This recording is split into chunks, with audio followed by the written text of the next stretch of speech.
Welcome, everyone. A couple things before we get started today. If you know someone who wants to play one of my games, send them my way. I'd love to talk to them. I do have a wait list for getting into my campaigns, but I'm going to be doing a ton of one-shots coming up in December. Be ready for those. Those announcements will go up live first for Patreon, so the Patreon people will see those first. Speaking of Patreon, that's over at patreon.com/GMEric. Go check that out. We got a lot of sneak peeks and previews on there. We got early announcements, etc. Also, the GM tip videos and archives are going to be resuming today. So go check those out on Facebook, Instagram, and YouTube, because those are a lot of fun. If you do watch them, do hit the thumbs up. It does help me out. Also, the clip contest is currently going on. There's a clip from or a timestamp from an episode you like. Throw the timestamp or clip into the Discord channel for the clip contest. You'll be automatically entered to win one of these Pixels dice that allow each individual face to be color-coded and changed. It connects to your Bluetooth device and allows you to roll dice directly into Roll20. It's really awesome. Check these out. And the drawing for that will be happening tomorrow. So you have a couple of hours to get these in before we do that drawing. Also on the website, I have these holiday iris magnets. If you guys like Iris, she is guaranteed to prevent rust monsters from appearing in your kitchen or near your car if you have this around. You will be guaranteed to not see any rust monsters as long as one of these is on your car or fridge. So pick these up right away. But let's get you guys going. Oh, one last thing. The Battle Royale is on December 21st. Be ready. We got a good crew coming out. It's the only way you can win one of the GMEric bomber jackets. All right. Let's get you guys started. It's got a lot to cover today. So, let me say before you get started, I got my mouse pad. Yes, ma'am. My husband bought me one for my birthday, which was so sweet of him. And I have to tell you, I absolutely love it. Awesome. Those mouse pads are also available at gmeric.com. It's awesome. It covers my whole desktop. I love it. They are an absolute delight. If you've not checked out the GMEric mouse pads, they're great. They are a Toivoa mouse pad that allow you to easily reference where we are.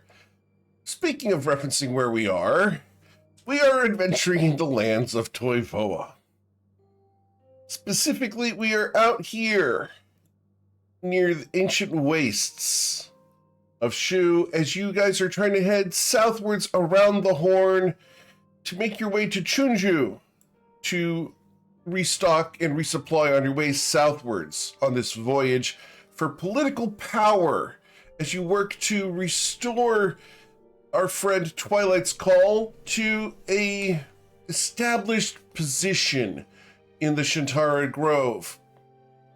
To that end, you've made friends with the Shinoza Protectorate and a woman by the name of Islarin Shonazath, who's been appointed ambassador of the Protectorate, and after having married Rolmos Manigath, has taken the flagship of the Protectorate as her own, and you guys are traveling together.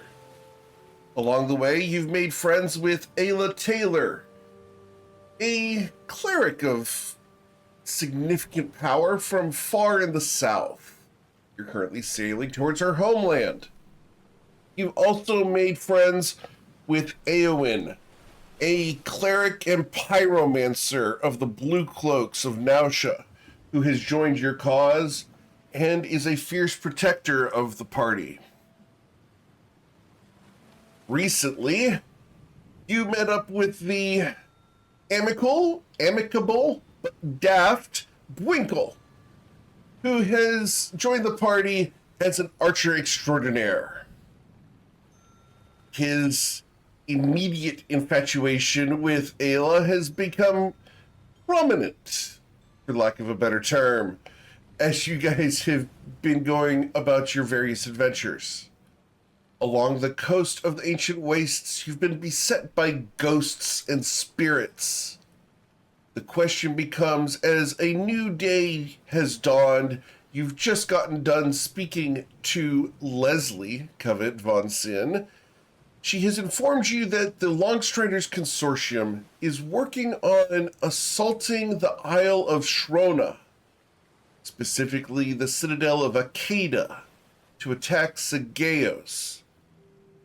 She had to end the conversation short, but the question becomes, Miss Von Sin, what would you do in this situation as you have just gotten done with that conversation?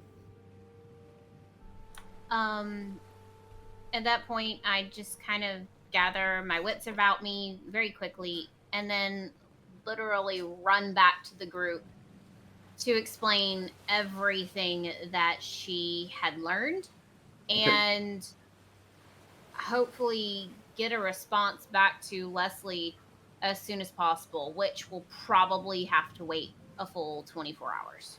Yes, ma'am. So what exactly would you inform the party of as you return to the deck?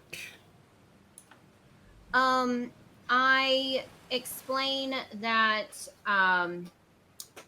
apparently that they are going to be assaulting the island of Girona. It's not like my Serona, but Girona. That's my Serona. I know. But Shrona, and wow, she shakes her head. She's like, wow. And they are looking for help, and we definitely need to consider helping. Narzel and the World Eaters are there, and Shalone has created a hurricane around the island to keep Sagaeos. Thank you.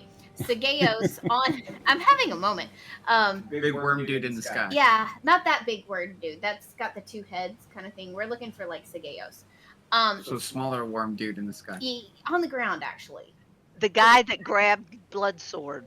That one. So, we can put Sagaeos on the screen for just a moment if you guys would like. Let's go ahead and just take a peek at him because he's kind of fun. He's kind of scary. Yeah, he's kind of fun. There he is. It's the multicolored dreamcoat. Yeah. He's already tried to kill us once. Yeah, at least once. Thank you for the hello.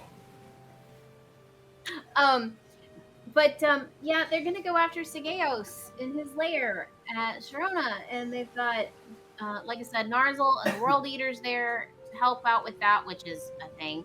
And then they have Shalone. She's created a hurricane around the island to keep Sagaeos from escaping and his lackeys from escaping. Everybody's there. The only people that are not there from the consortium are Olivia and Kirkley. Those are the only two. Even Brad's there. Oh, Brad. So we probably, we've been offered to, to go and help and then come back. I don't know. Is that something that you guys would want to do? I mean, if we've got a way back, I wouldn't mind putting Sagaeos down. But I do want to make a pit stop at the lair, though, on the way back. Oh, yeah, we would need to do that for sure. I don't think that we're actually going up against Sagaeos. I think it's all the people that are working for him. I believe it's another group that's going to be assaulting Sagaeos. So while they're doing that, then we stop at the lair on the way back. What was that, Islarin?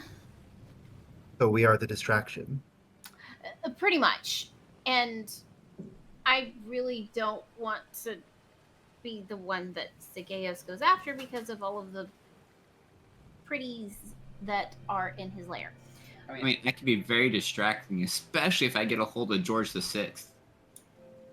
That being said, so are we wanting to help out with this? Because Leslie said that we could.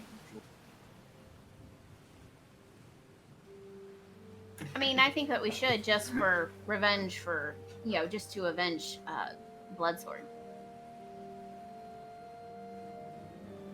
I wouldn't mind Long putting a as- sword or two in some of his cohorts.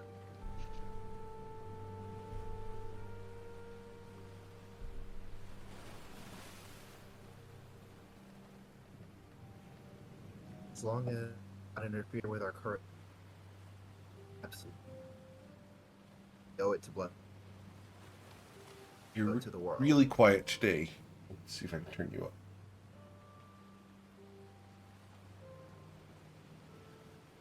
I got you. Yeah, Eowyn, I think we're more prepared now than we were the last time we tried to take him.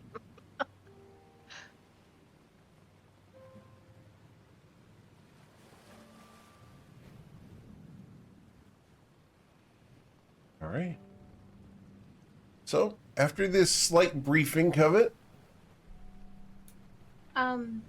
I also found out that apparently that this scroll that we have is, well, it brings everybody back who had signed it. And including the Lady of Shadows, and she rather old. Rude. This thing was signed 4,000 years ago, and it brings all of the original signees back. Yeah, all of them. Wow. Yeah. So it's not something that we want to That's dedication. yeah. But the Lady of Shadows, the same Lady of Shadows that we're gonna go see, signed this thing. I wonder what their daily routine is. I don't know. But whatever it is, she gotta be looking hella hot. So, I think that we should probably not keep this on us at all times. I think that if there is a safe place to keep this scroll, we should put it someplace safe. I mean,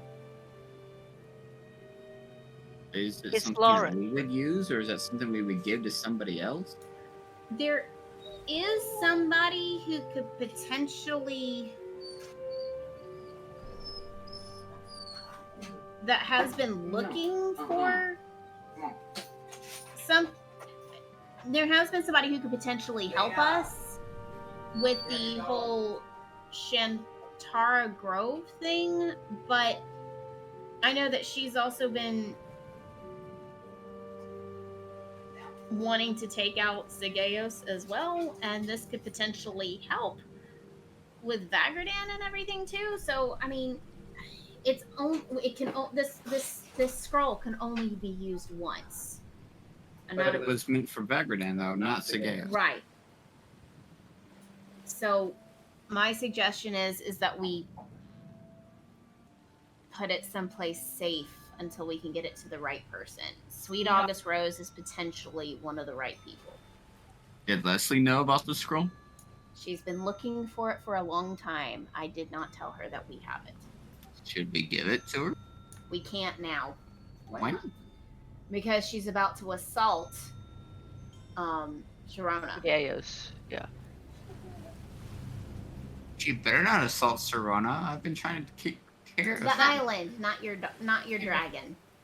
Oh, okay. She kind of rolls her It's eyes. Lauren. Does Romos Sarah. have a lockbox? I mean, as captain of the ship, usually they have one. Would that not be a safe place to put the scroll for now? Quite literally. Safe place to put the scroll.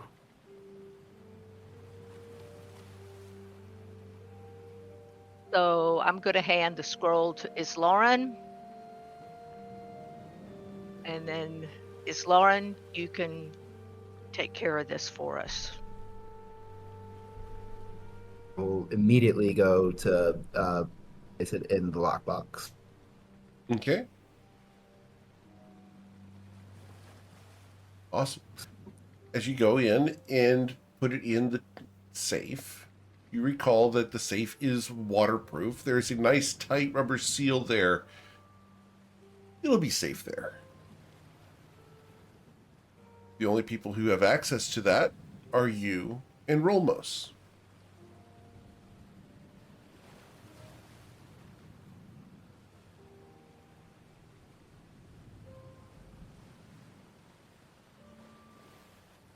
So, what is Eowyn doing during all of this?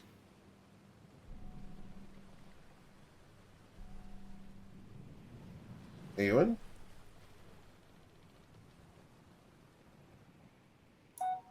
Yeah, we I can't know they hear. said that they may not be able to speak Ah, immediately. understood. Then what is Winkle's reaction to this situation? Winkle's just kind of listening, not really understanding much, but he just kind of listens and tries to figure out things. So what has he figured out about this? That they're talking about going somewhere else and fighting a battle, and I don't know anything about these people that we're going to fight. Are you interested in getting involved, or does this sound like danger that is unnecessary? Well, it sounds like danger, but if Ayla goes anywhere, I'll definitely follow her. Like a puppy led along by the beautiful sight of Ayla Taylor. Understood. Absolutely. Ayla, as you look over your shoulder after having given the scroll to Islarin is beautiful. We've established that as a fact. However, you catch Winkle staring at your figure, not Islarin's. Even though Islarin is walking away, Winkle only has eyes for you. How does that make you feel? Well, he either really likes me or I'm really strange looking next to her. One or the other. It could be the cooking. That's true too. But I've Is he noticed looking that for when, a snack? well, I've noticed that even when I go down to the galley and I go to make gingerbread cookies for him, he's not looking at the cookies, he's looking at me, which is kind of unnerving. Unnerving. Yeah, like if I make a mistake, he's going to know about it, you know? But Interesting. at the same time, it's kind of flattering. I kind of like it. I think I'd be more concerned if he wasn't looking. So, question becomes, has Ayla picked up on the fact that Winkle has the hots for her?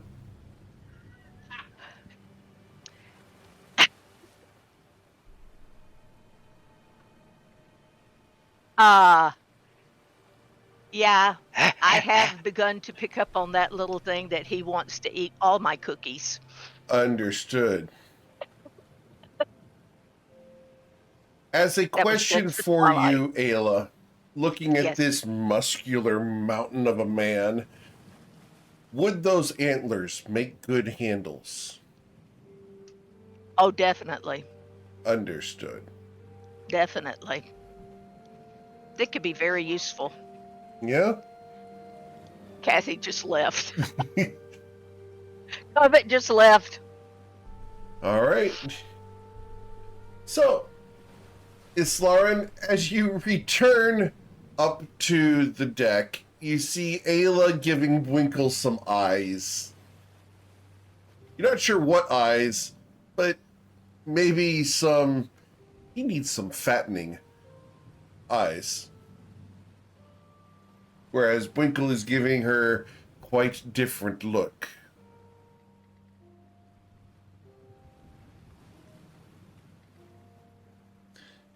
I silently observe that and give the two their space. You give them their space. What do you do as you return to the deck as Covet and Twilight are concerned by the situation with the scroll?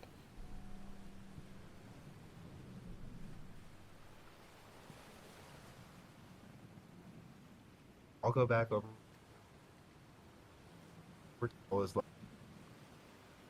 You're breaking up. Repeat that, please. Said that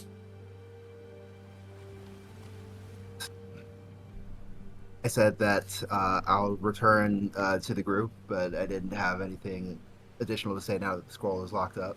Okay. Cool. Listen if they have anything to. Awesome. Covet, the scroll's been locked up.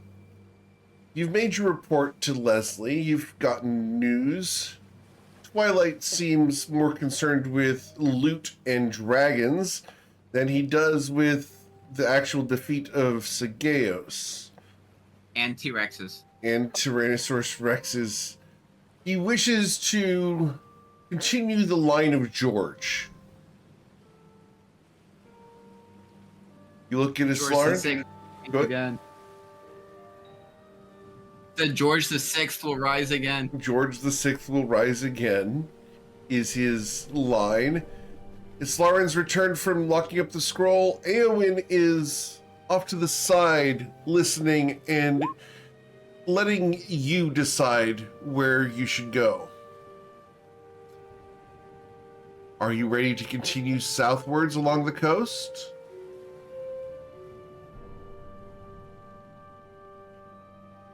As of right now, that's pretty much the only thing we can do because I can't contact Leslie for another 24 hours.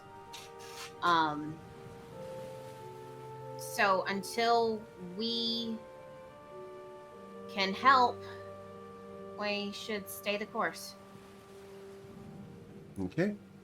And that's the most sensible, most logical thing that she can think of. Cool. Is there anything any one of you would like to do during the day today, as time will begin to pass? The waves rock against the ship, and Twilight is sailing as best he can, trying to impress Covet with his poise and pose. He intentionally gets backlit by the sun at each opportunity, his hair flittering and flowing like one of those Harlequin novel covers. And looks amazing doing it. And does look amazing doing it. Covet, you need to roll a wisdom saving throw to not gawk at your husband. You need to beat a 30. I can't beat a 30. Coming months in, you are enraptured in the flowing locks of your husband. His masculine form, so swarthy and lithe. You'll have to get him below decks later. Keep going, keep going.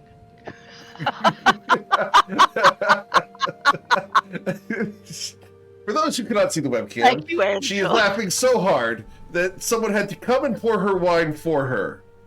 It is excellent. Thank you, Assistant Angela.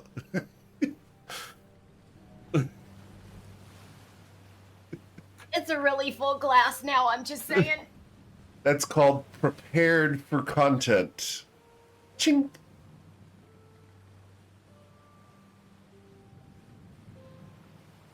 So, Covet and Twilight are sailing along.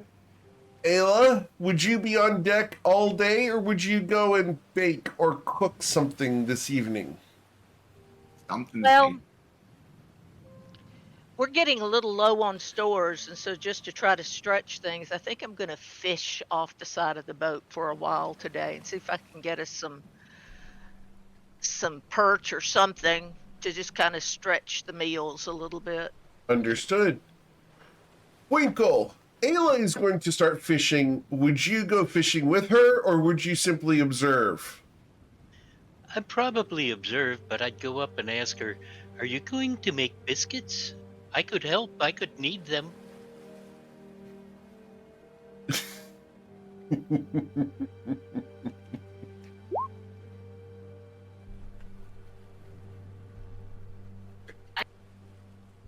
As Ayla covers her eyes, her fishing is going to be at disadvantage due to the distraction of Boinkle.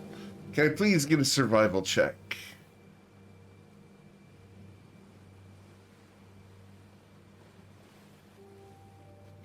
Eowyn would prefer to deliver the final letter to Chunju, but the possible battle does take priority for them. Ayla with a 19, in spite of the call to biscuits and cookies, you are able to catch a fish. As the large red snapper comes up onto the deck, it flops and flits, trying to get away. You're able to catch it, though. It's a good 8-pounder. You know, it'll be a little tough, but you know how to soften that and marinate it with some lemon juice. Yeah. Lemon, and I think back there's a little bit of dill. That would be really good with it.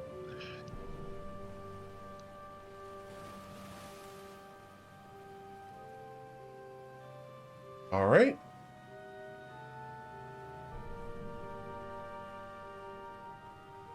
Hey guys, we're having red snapper for dinner tonight.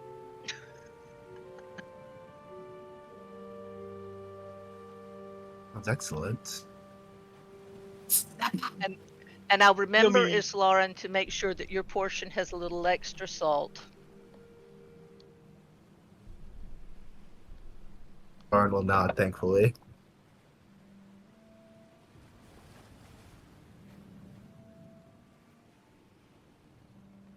Excellent. So, with a 19 on the fishing, let's get the survival check to cook the food, please. Ayla, how delicious will the red snapper be? The 14, it's passable. It's nice. You could find this at a good restaurant. Tasty. The good news is that with a little bit of citrus that she's included, you guys will fend off scurvy for at least one more day.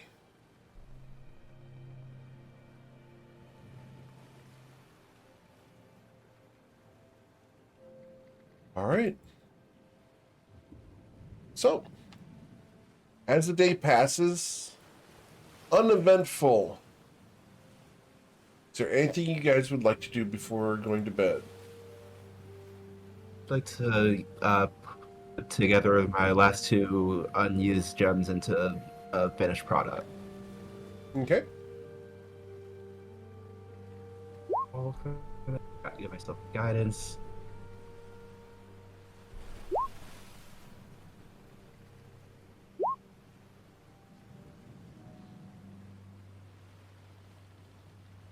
IT. Okay. I'm just doing 2 gems.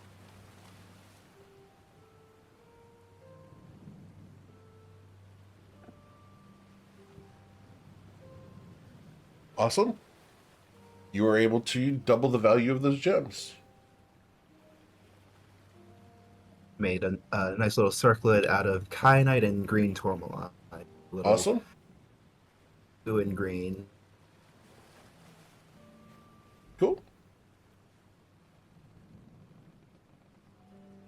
Awesome. Anybody else want to do anything today?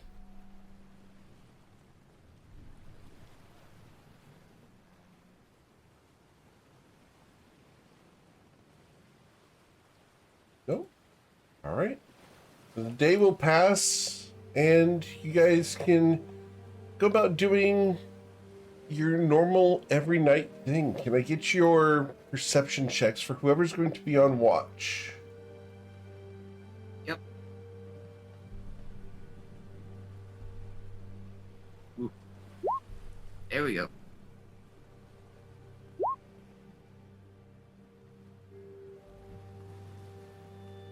Okay. Awesome. So, as you guys are taking your normal watch,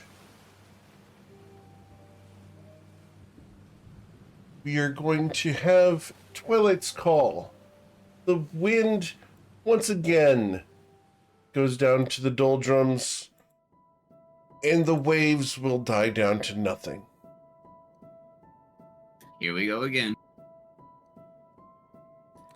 Coming across the sea, Twilight, you see patches of fog, circles, and within them you can see spirits writhing and clawing their way towards the ship. After a few moments, they encircle the ship, Twilight. Starboard port, fore and aft. The fog has arrived. As it begins to crawl towards the ship, I do need you to determine, would you wake up the crew? Or are you going to Yes, let... I would. You would wake up the crew? Yeah. With a cry of alarm, each of you is awoken to the bell on board the deck, indicating some kind of an emergency. Is everyone waking up? I need Oh yeah. need you guys to roll your perception checks if you were asleep during this time. This would be with disadvantage. So, with an 11, Isarn's awake. Ayla, you're awake. Eowyn, however, will be asleep. We're only shooting for a 10, but Eowyn is sleeping through the alarm today.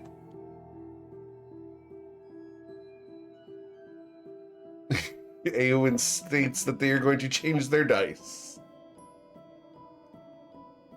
Winkle, you would also remain asleep. They're just tired. In spite of the alarm, everyone except for Eowyn and Winkle will come up on deck. Twilight. As they do so, they see no monsters, no threats to be attacked. Please, let's have everyone target their tokens. Let's roll for initiative.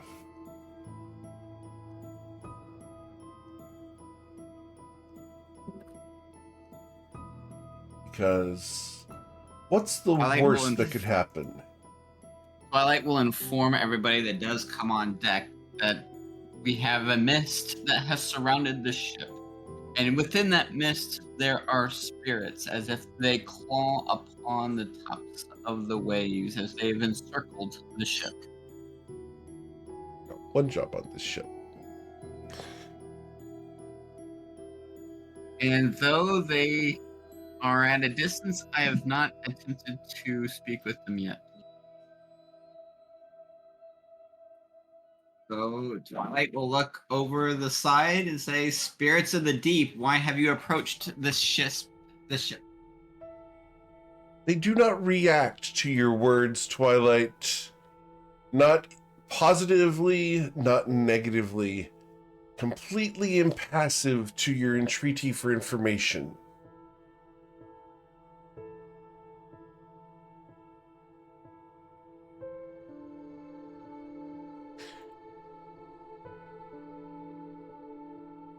Is there anything across the whispers? You do not hear anything other than join us, please, with us.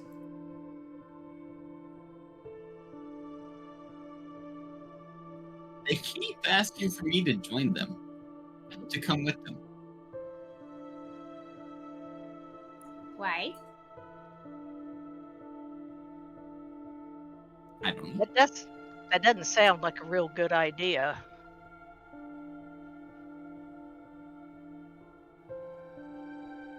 are they? It wouldn't say. It just kept saying, join us, come with us, with us. One job on this ship.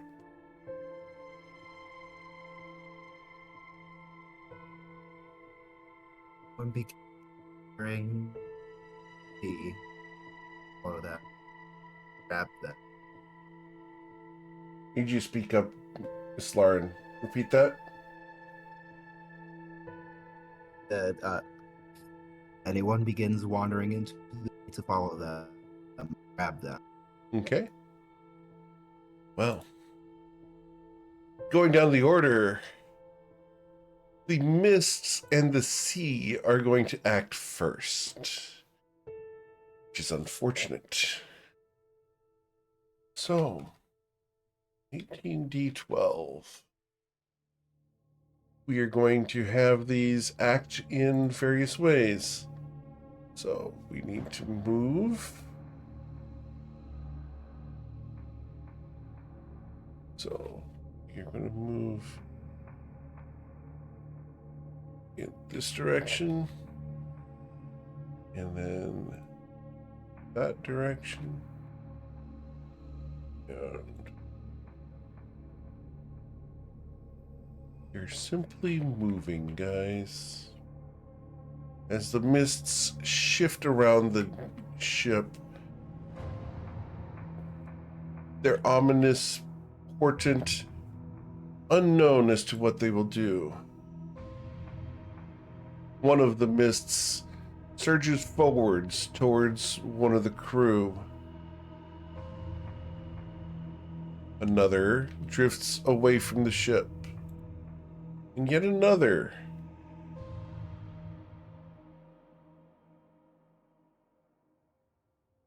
This one does not do anything. This one here is going to move this direction. This one surges towards Covet von Sin. This one towards the crewman at the front of the deck. This one shifts off to the west. And this one surges towards the ship.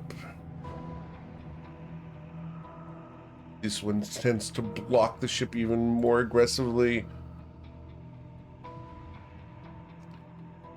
Oh, I did that wrong. And lastly, that one does not move. All right. Rolmos looks at the situation. I'll take the ship here. Twilight, please handle this situation as best as possible. Ayla, what would you do? As the mists are surging towards the ship. That's a good question. What would I do?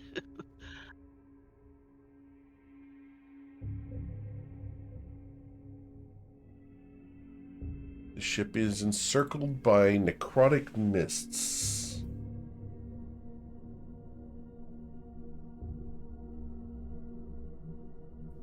Let me see something.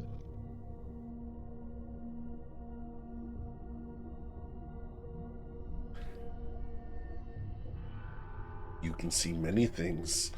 The fog before you has shapes and forms in it, but none of them are distinct enough to target. Yeah, that's kind of. I thought they were just like fog forms. Ayla, you've been granted inspiration thanks to Damak the Axe. Well, thank you, Demac. But I already have an inspiration, so let me give it to someone who doesn't. Okay. Is Lauren, do you have inspiration? I don't. All right. Okay, So we're then you going can have that one. So we grant your inspiration to Islarin, and then you receive a refill from Damak the Axe. Thank you. I think what I'm going to do is just set up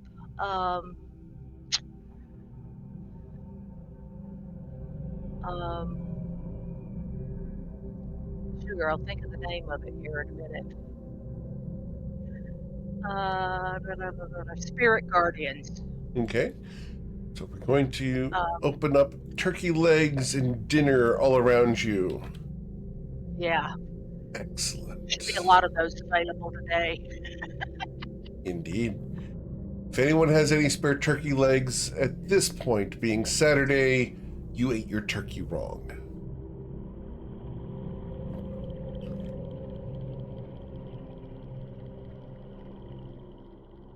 All right. So, anything else you'd like to do, Ayla? Just gonna sit here and observe Okay. and see what happens. Mr. Twilight the Call. I am going to try something because I don't really know what else to do in this. And would I have heard something about something similar of necrotic spirits and fog on the open seas? Yes, I don't even need you to roll a history check. You recall the banshee fog long ago that crawled across the ship, but that did so in an organized line, like a storm front. This is different, but similar. You do not hear any wailing of banshees, though. Simply an entreaty to join them.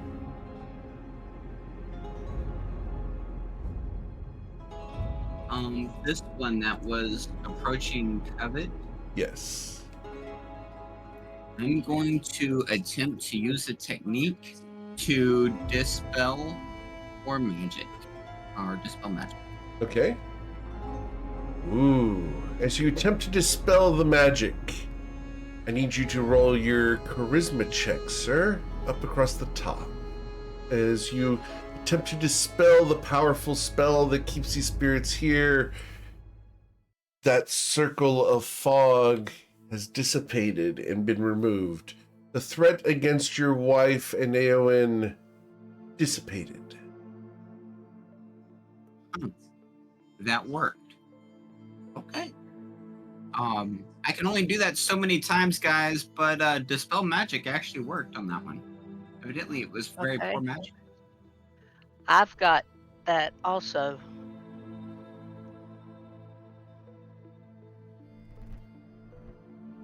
All right. After Twilight's Call, we go to Covet von Sin, who is away from her computer at the moment, but returning in a dexterous attempt to take her turn. As she delegates the care of the ship to Twilight's Call. What would you do, Covet? With dealing with mom stuff, what's going on? I'm sorry, I had to step away and be a mom real quick. What's going on? There's a series of fog clouds approaching the ship. Inside them, there are spirits crawling across the waves, whispering for people to join them.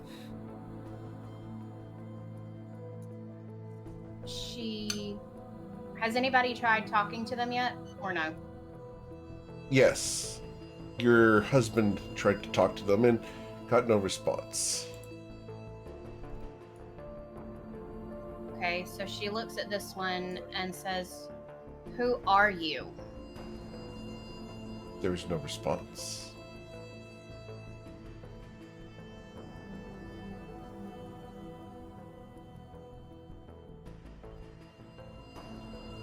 Okay.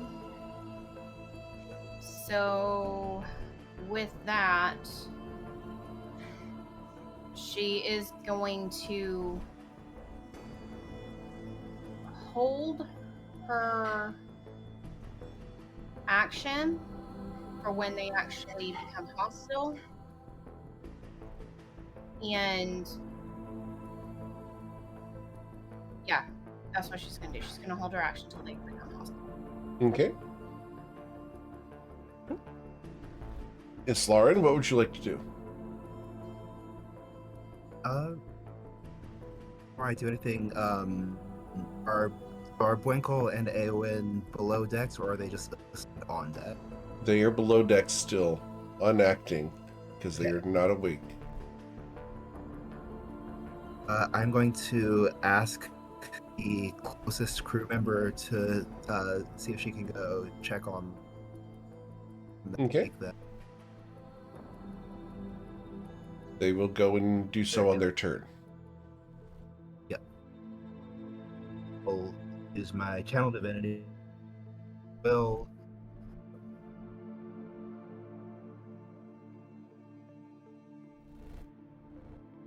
And the Watchers will. Awesome. Yep. So Which one are granting we? people advantage. It's the first one, so the one that grants advantage on intelligence, wisdom, and charisma saving throw. Okay.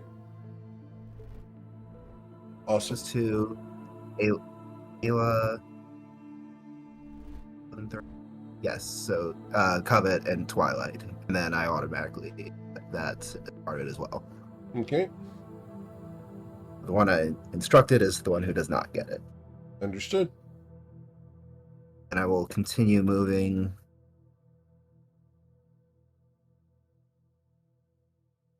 I can get to there. And I think bonus action.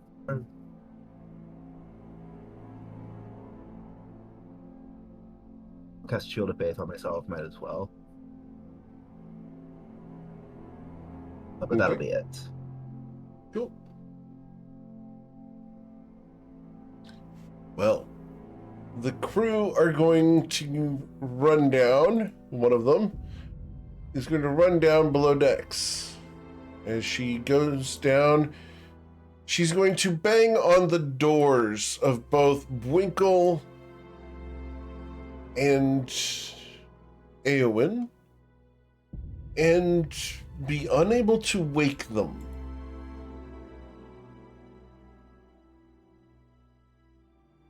I didn't get Winkle on the initiative here, but we're going to add him here at the bottom. Eowyn on the initiative too. Yep, Eowyn also needs to be on the initiative here, but needs to be at the bottom with Winkle. All right. So, we go to Winkle's turn. Winkle, as you sleep, you hear voices. You hear a song in your mind, Winkle, drawing you towards a beautiful shoreline.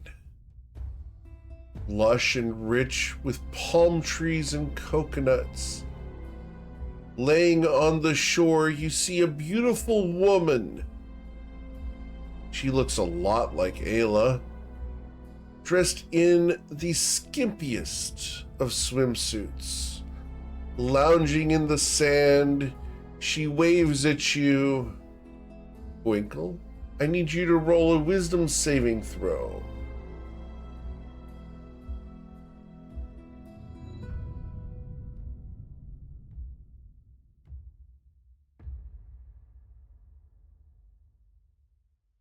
Winkle, you are inexorably drawn across the waves towards this person at the shoreline. In your dream, you have jumped off the ship and are running across the cheerful waves towards shore. You'll be there in 3 rounds. And then you'll be able to have a beautiful, peaceful time with such a beautiful woman on the shore. Eowyn, as you dream, you see in the distance Nausha. And on the docks, you see Ronaldus Basil with awards waiting for you. Medals and a suit of armor showing that you would take over the entirety of the Blue Cloaks should you arrive on shore. Please roll a wisdom saving throw, Aowen.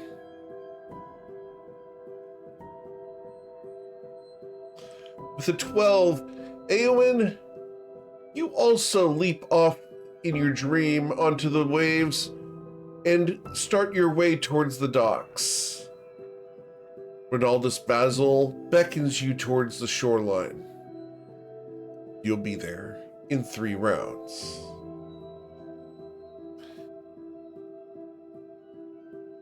The sea will now act once again.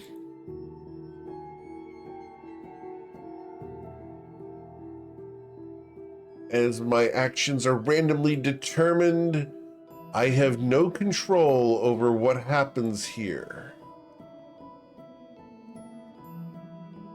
We are simply allowing the various circles, the fogs, to do their own actions. As this one shrinks by 50%. The fogs north of the ship seem to be drifting away. The ones near the back seem to be drifting southwards. And the one at the rear of the ship seems to not be moving towards you at all. Then you hear wails and screams as one of them grows larger. Another surges forwards, and another. Did one of them get replaced, or is it still 18 of them? I'm sorry? So did one of them get replaced, or is It there only did. 17 of them? It's further away. It shouldn't affect you guys.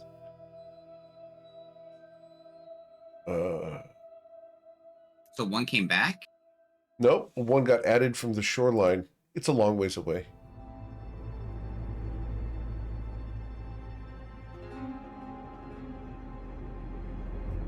It probably isn't going to affect you. However, near the front of the ship, one of them grows.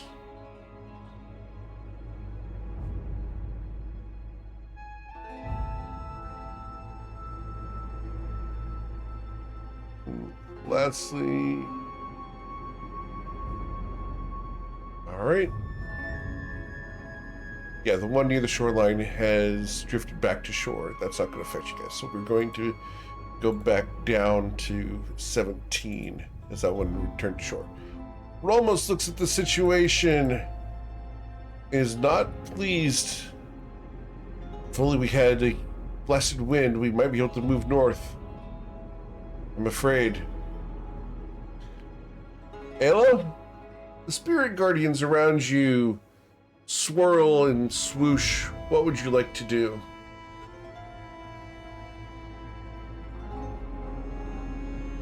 This little group right here, I'm going to cast Dispel Magic.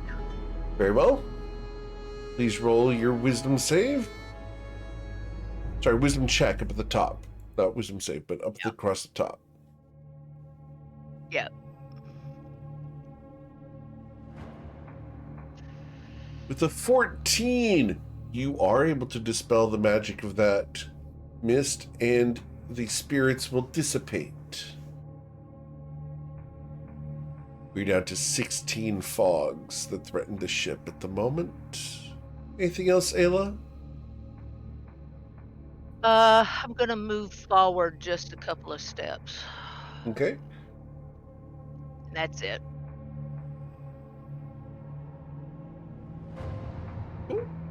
Twilight's Call.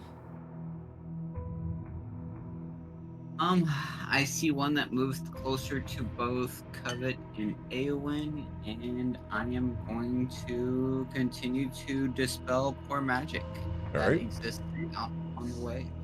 Please roll your charisma check.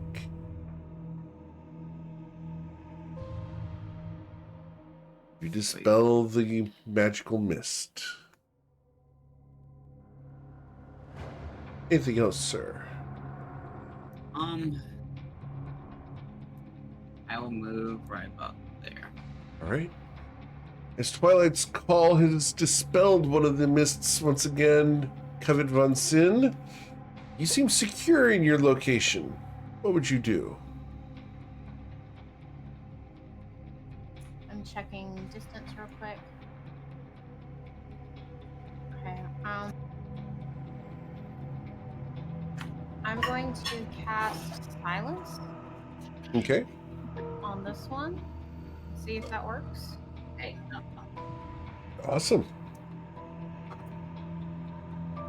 Nothing happens.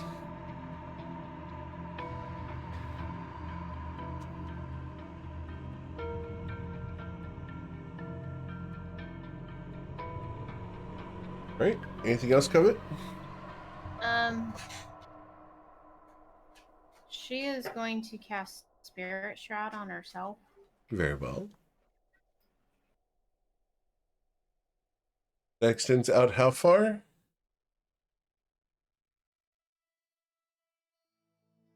10 feet, I believe. Hold on, I'm checking just to make sure. 10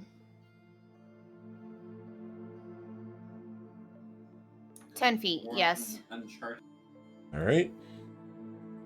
There you go. As the spirit shroud wraps around you. I'm going Radiant on this one. Okay. Cool.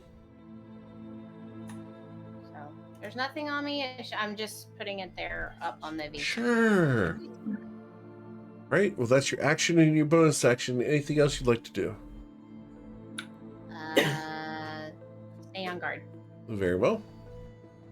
Islarin Shonazath, what would you do?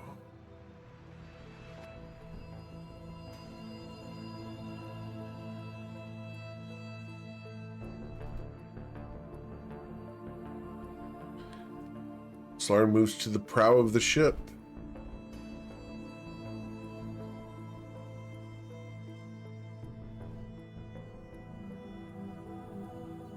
We cannot hear you if you are speaking, sir. That is because I hit the mute button. There's a plane flying outside.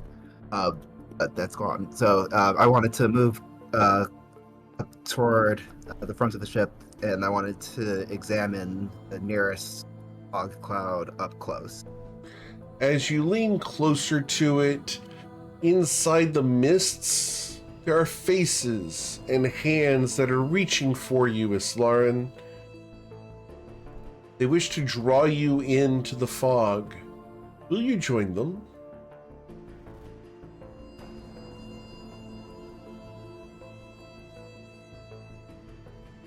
I'm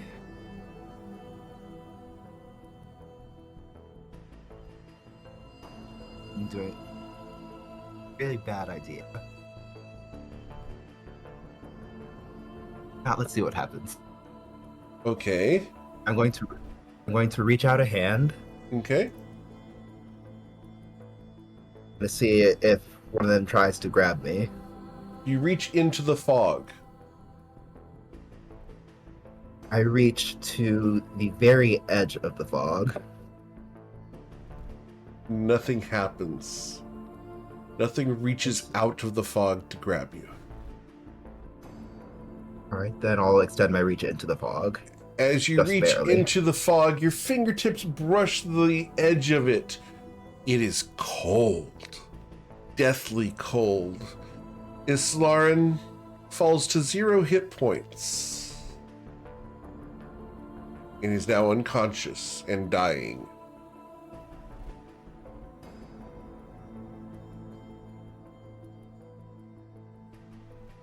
As Islarin's form goes limp over the rail, Romos shouts, "No!"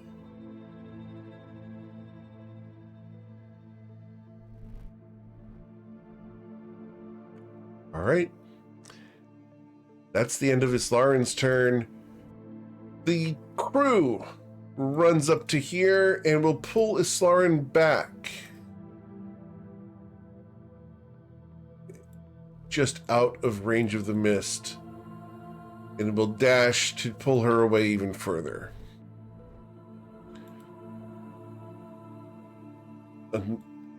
The other crew person comes over and attempts to administer aid. We're going to roll that check here. With a 16 medicine, Islarin is still dying.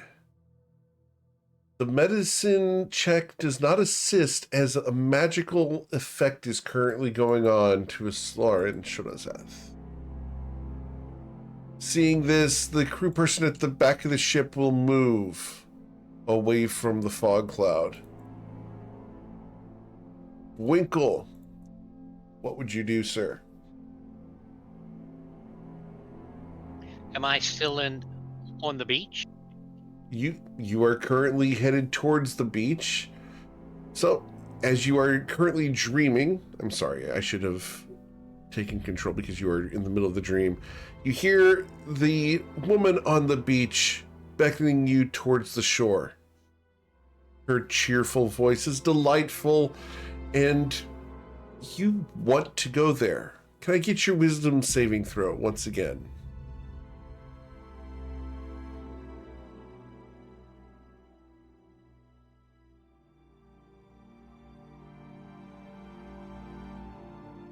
Wisdom saving throw for Bwinkle comes in with a 19. Bwinkle, as you hear this, you realize that's not Ayla. And the illusion snaps. Laying on the beach is a hideous undead mermaid surrounded by bones. The still and disgusting water you're walking on reaches up to claw at you, and you are able to awaken with a start from your dream. You hear banging on the door. Bwinkle, sir! Bwinkle! Please wake up! I hear you. I hear you. What's up? We have mists coming towards the ship. Quickly, come aboard. Come up on deck. Well, Winkle jumps out of the bed and runs upstairs. Okay. Winkle is now on the deck. Can I get Winkle to please roll for initiative?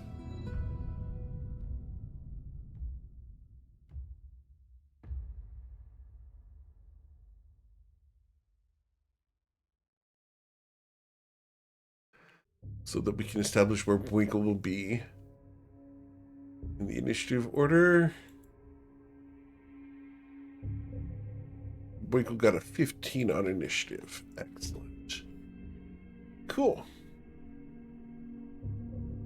So, we then go to Eowyn. Eowyn!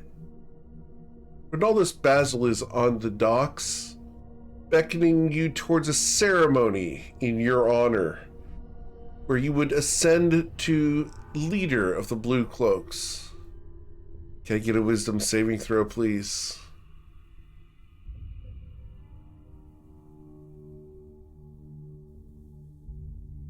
With a 10, Eowyn, you walk confidently and proud towards the docks.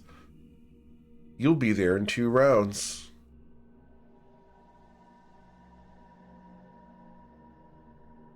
The sea now gets to act. And we are going to roll 15d12. Right? So, moving my fogs. That was wrong.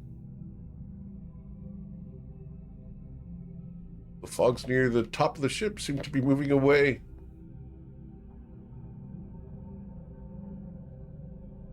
For some reason, all those are just moving away. This one is going to surge forward to here. 9. This one shrinks by 50%. 5 goes this way. 3. They seem to be shifting away from the ship, guys. Range how that works. One of them moves along with the ship, and another grows to twice its size. Uh-oh. This isn't good. The already large one grows once again.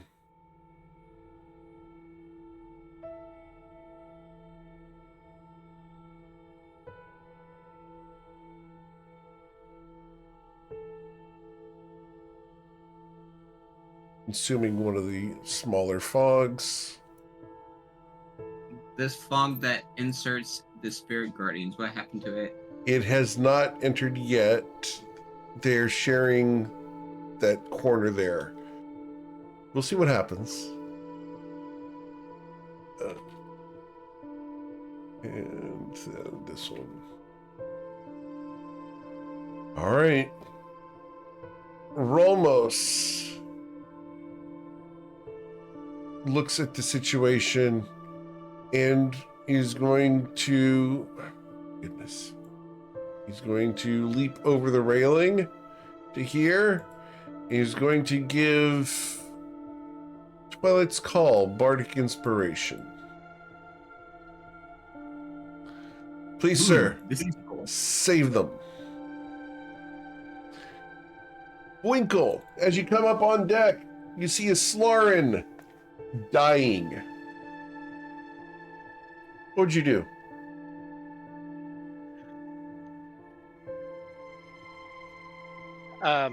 First of all, I lost roll 20. I don't know. It's all white. Okay. Uh, You may just need to close it and reopen it then. That 5 is your Okay. friend.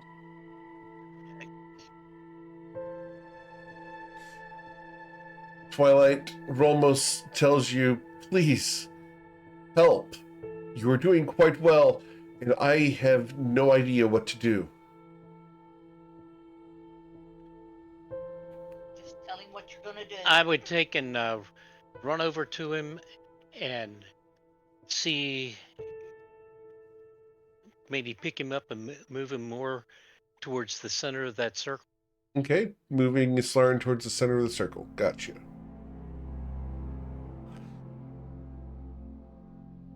Right? Cool. Anything else you'd like to do other than move Slarin? Nope, that's it. Okay. Ayla Taylor, what would you like to do? I'm going to cast Dispel Magic on Islarin. On Slarin. Okay. All right, here we go. All right. So, I need you to roll your wisdom check up across the top. With a 10, you are unable to remove the magical effect that is on Islarin, if there is one.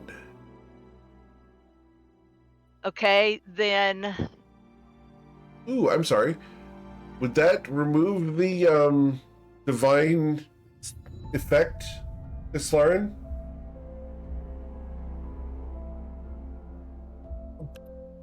I mean, it's not a spell, so I don't think it. It's a magical effect, though, isn't it?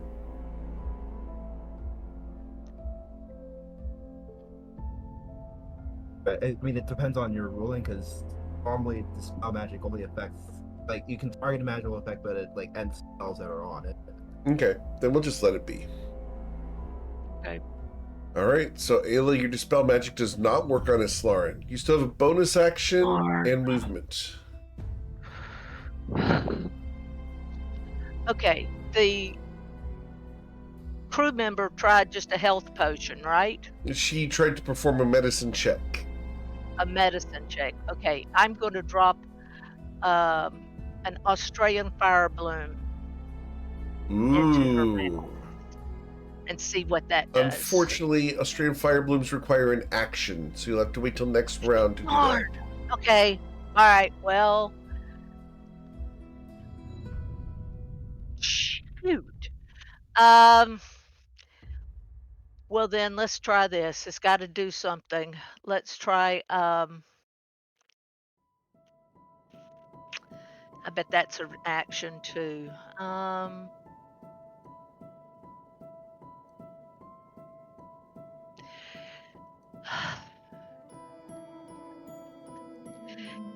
Can I do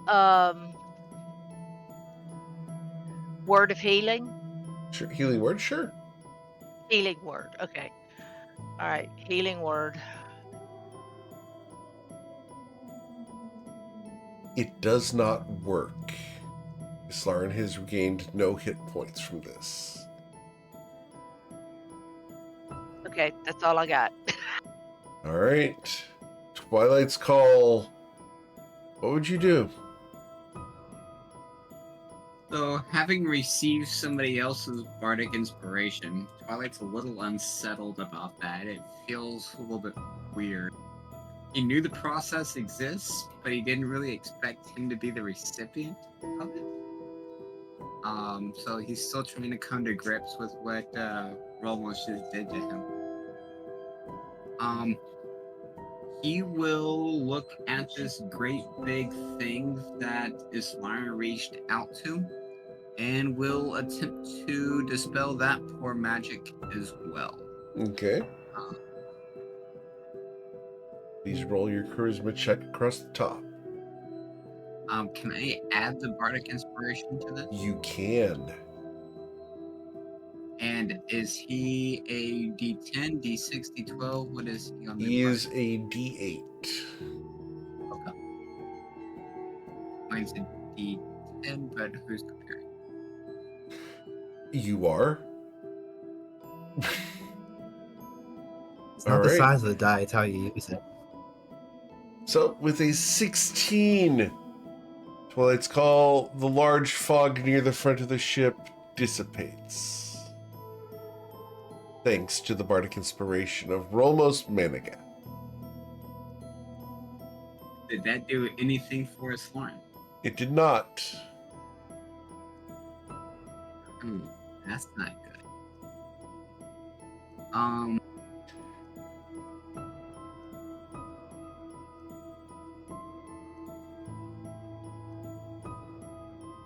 I will give Islarin MKL's inspiration. That Okay. is a D10. Awesome. As yours is larger than Rolmos's, we will go from you to Covet Von Sin, unless you want to move, sir. All right. Miss Von Sin. Seeing what's going on with this mist and this what's going on with this Lauren, Arcana wise, she would love to know if she knows anything that's going on. Like, Let's see. What is this? Roll your Arcana check. 15. No idea.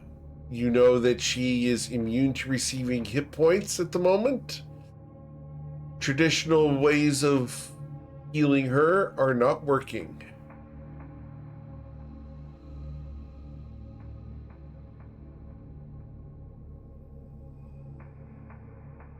I'm gonna try to move.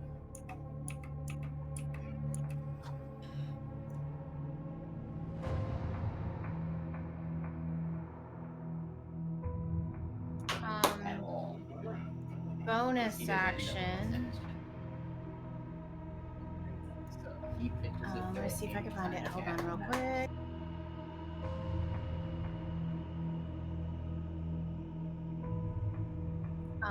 She's going to Misty Step. Okay.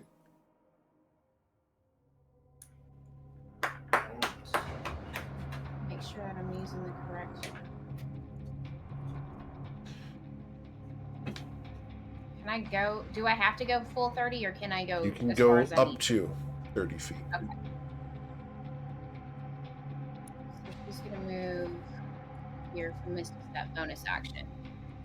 Very well. Action. And with seeing what she had done, with what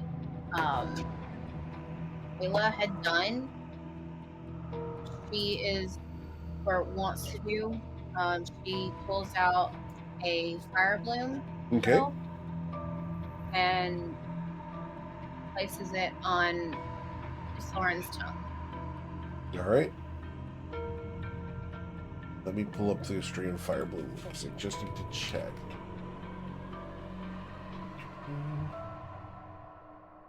I can display it. There you go. All right. So, unfortunately, the pedal is consumed and Islarin does not regain hit points. Even with a lesser restoration, which is what I'm going for. Yep.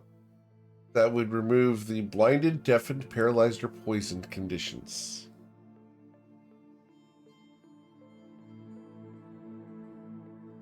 Islarin is dying.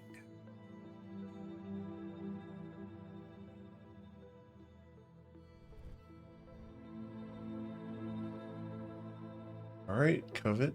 Anything else you'd like to do? All right.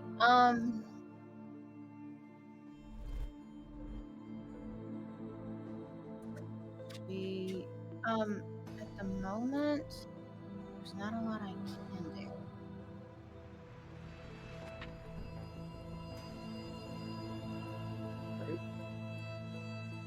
So, you've moved, you've used your bonus action and your action. Yeah, that's pretty much all I can do at the moment. All right. Islarin. We're going to start with, I need a death saving throw. That's a success.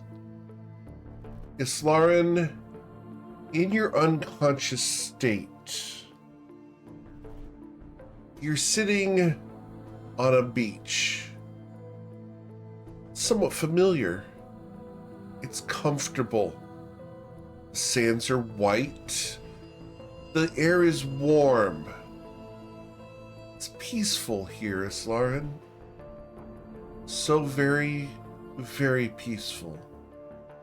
At your side, there's a cold drink. Ice cubes float there. It's just that perfect fruitiness that you enjoy. Why would you ever want to leave this, Islarin? This is perfect. Next to you, you see Rolmos.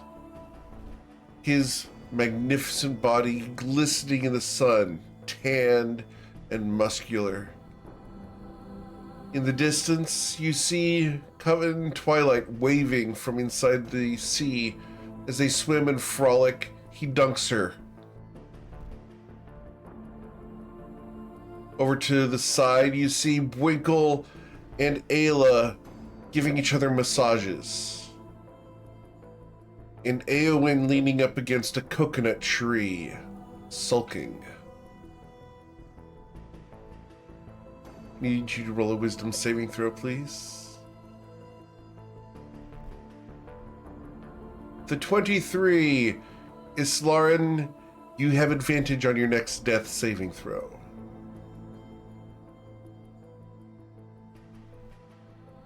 The crew, looking at the situation, are going to move away from the ship's edges and towards the center of the radiant light. You can hear banging down below decks as they continue to try to wake Eowyn. Eowyn, I need you to roll a wisdom saving throw, please. Start of your turn. With the 9. You want to take my inspiration on that one? Eowyn, would you like to use the inspiration from Islarin Shonazath?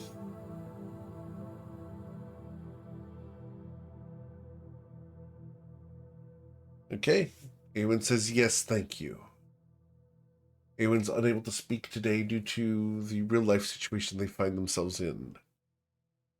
But Eowyn, on the reroll, gets lower. All right.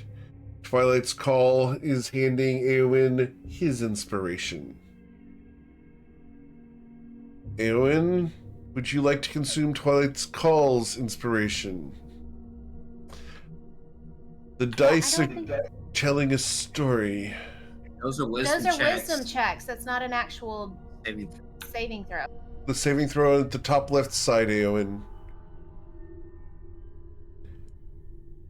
I don't think you would get there regardless. The wisdom saving throw on the left-hand side. Difference is 4. They only have a +4? Okay. Or it would add 4 more to what. Okay, Because our proficiency regardless. bonus is 4. Yeah, regardless, Eowyn has not succeeded. Alright. So, Eowyn, as you stride proudly across the still waters of Nausha's Bay towards the docks, you see a crowd has gathered, cheering and celebratory towards your ascension to leadership of the Blue Cloaks. Ronaldus Basil is there holding out a hand to relinquish control of the Blue Cloaks to you. This is the proudest moment of your life. Everything you've worked for just waits one more round before you take his hand and celebrate. Off to the side, you see all the Blue Cloaks, including Amer Shestina bowing in reverence. You see all of them there. They're all giving deference to you. The Longshares Consortium are all on one knee, waiting for you to get on shore and take your rightful place as the leader of Nausha.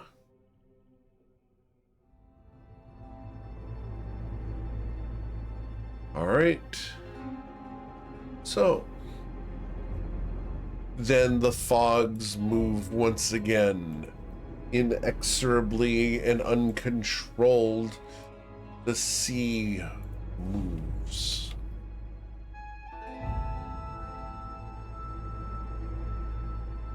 And we're going to move.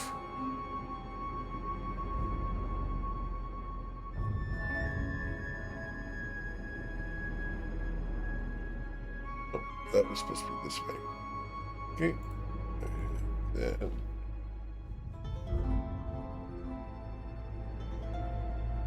the mists to the north are getting more distance. However, there is one that grows near the back of the ship.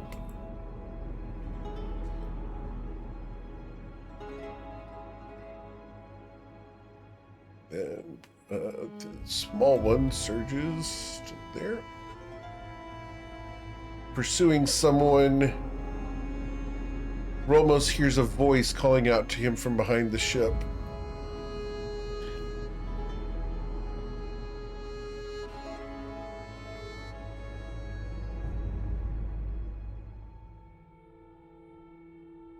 That one just stays put. This one will also grow that size. This one moves there. This one goes there. And lastly, that one moves there. The front of the ship is nearly clear, but without a wind, there's no way you can move. Rolmos, seeing the situation, again rushes forward, this time using his dash action to get to the side of Islarin. There he slides to his knees and cradles her head in his arms. Winkle, what would you like to do, sir?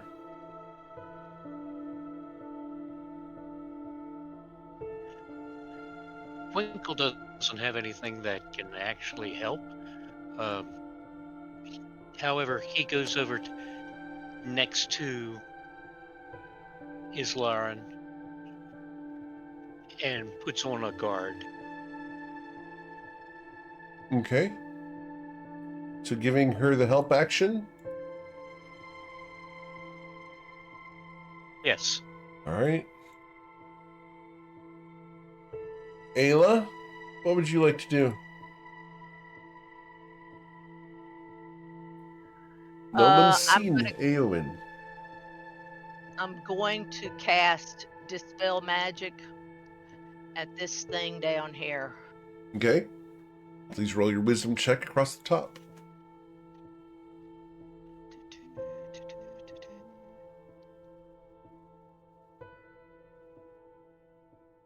With a 10, Ayla, you are unable to dispel that one. Getting new dice. Okay. After Ayla Taylor, we go to Twilight's Call. I'm going to stick with what works. So I'm going to move this direction, and I'm going to cast Dispel Magic at let's do 5th level for this one. Okay. As you cast Dispel Magic at the 5th level, it dissipates.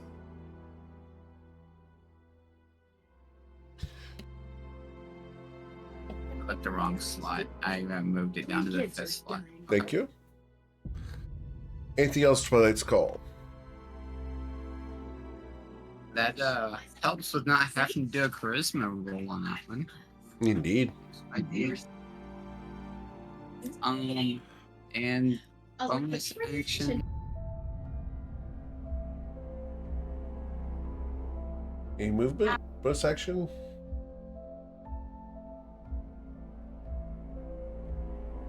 There's not a whole lot I can. Yep, that'll be it. All right. After Twilight's Call, we go to Covet von Sin. What would Covet do in this situation? As the crew is huddled around a Slarin who is dying.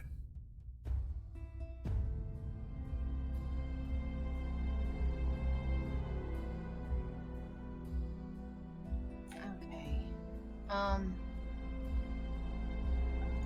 That's what I've been doing, is sitting here trying to figure out what I could do.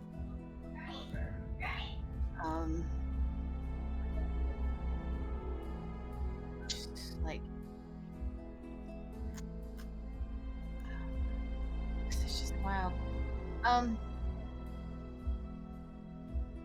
She is gonna.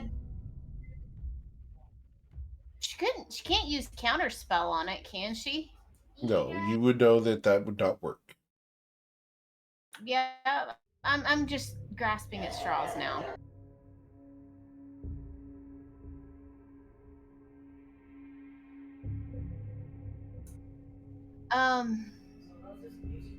And the hinder fate won't work either. Would it? Yeah, That would have. Fate would work for the death save.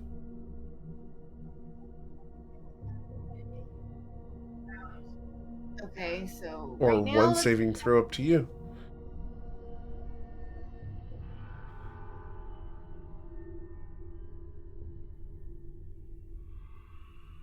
What's the decision, Covet?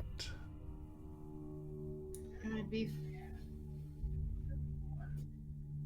if the Silas's hinder fate could be used towards the death save to help.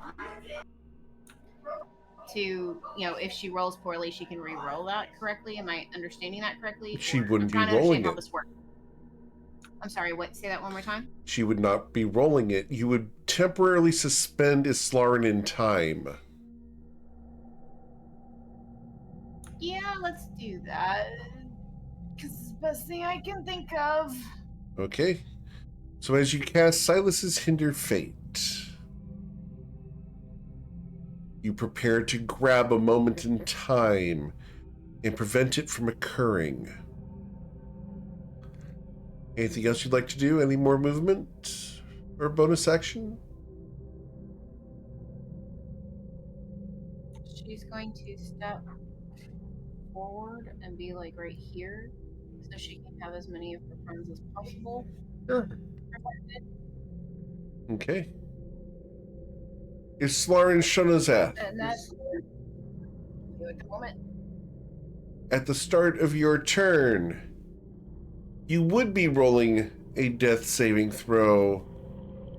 Would Covet use her reaction to prevent the roll? She has advantage on this one, so not this one. Not this one. All right. So, as Covet Von Sin concentrates Islar and Shunazath, you have advantage. Please roll your death saving throw. With a natural 20, Islarin wakes from her state and regains consciousness. Islarin, this is a lot less pleasant than the place you just were. You look up, everyone here smells bad, including your husband, who is currently cradling your head in his arms. He looks down at you, tears streaming down his face. Don't ever do that to me again.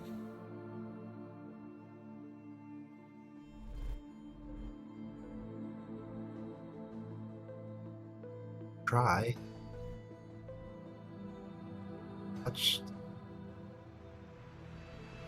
Touched the fog. I'm sorry, repeat that? I said, Islar was musing to herself, what happened? I touched the fog. You touched the fog and fell dead. We were so worried. You look up and you see your friends surrounding you. All of them except Eowyn.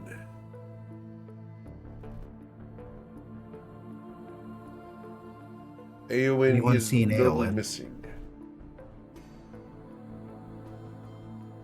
You can hear banging below the decks as the crewman that you sent below is still trying to wake Eowyn from their slumber. What would you like to do, Islarin?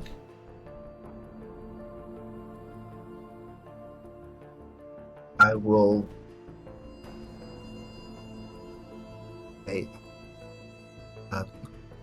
everyone away from the fog as long as possible.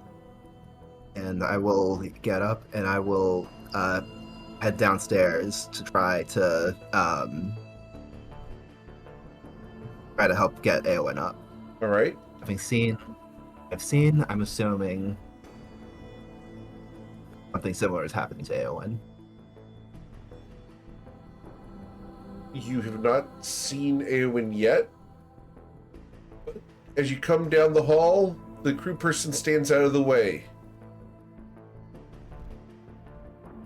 The door is locked. Islarin, what would you like to do?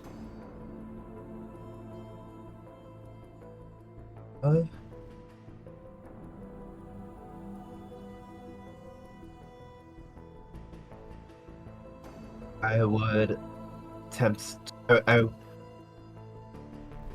any means of doing this a less destructive way than kicking the door down.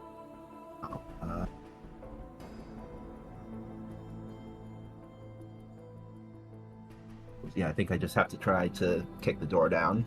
Okay.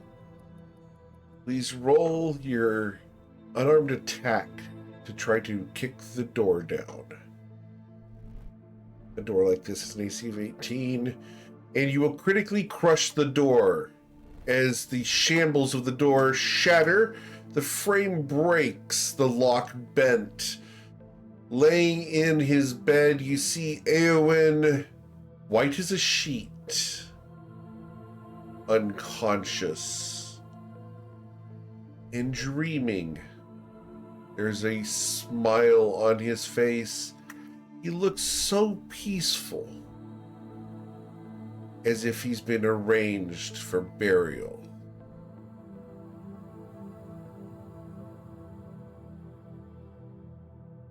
I'm assuming that's an attack, so that's going to take my action, so I can't try to dispel it on this turn, but I'm going to at least try to shake him awake. Okay. Awesome. As you shake, we go to the crew. The crew member who's down next to you, Islarin, will come in, and she did not see the medicine check from earlier and will attempt to assist. Medicine check inspects Eowyn for any injury. There's nothing that the crew member can do to help.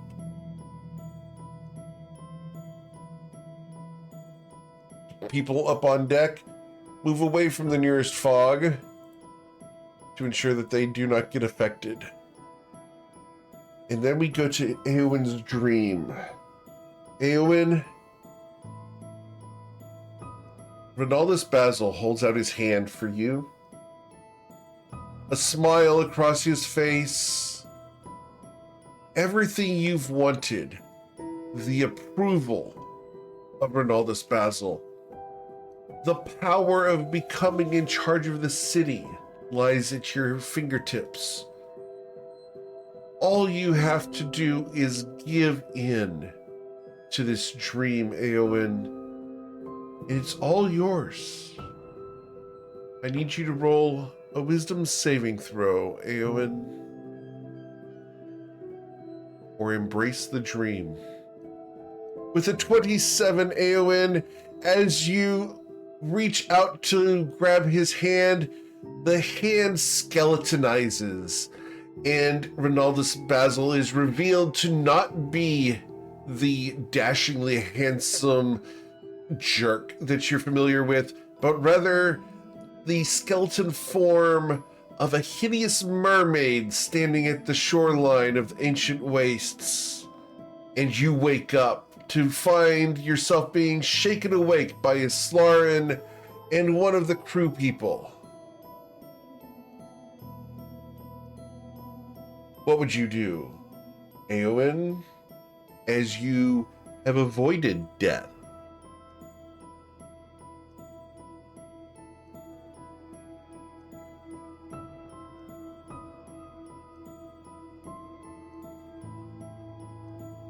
Eowyn is typing their response, other than ha ha ha ha ha. Wakes up with a start. What's going on? Some kind of mist. Some kind of mist that is affecting minds. Some kind of mist that is affecting minds. And I think it may have gotten to you too.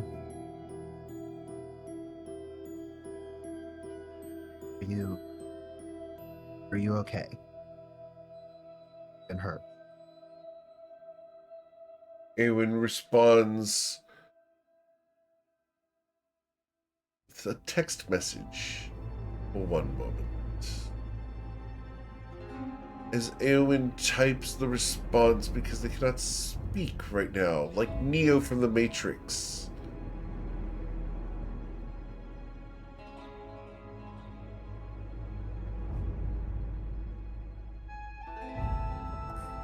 I hope you guys are having a wonderful day. Go check out the Holiday Iris Magnets over at gmark.com. Eowyn sulks for a moment when realizing it was a dream. Yes, I'm fine.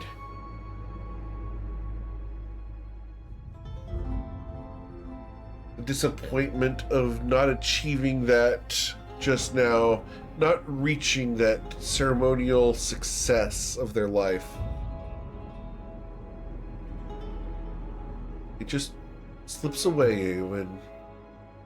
Terrible nightmare. Alright, anything else you'd like to do, Eowyn?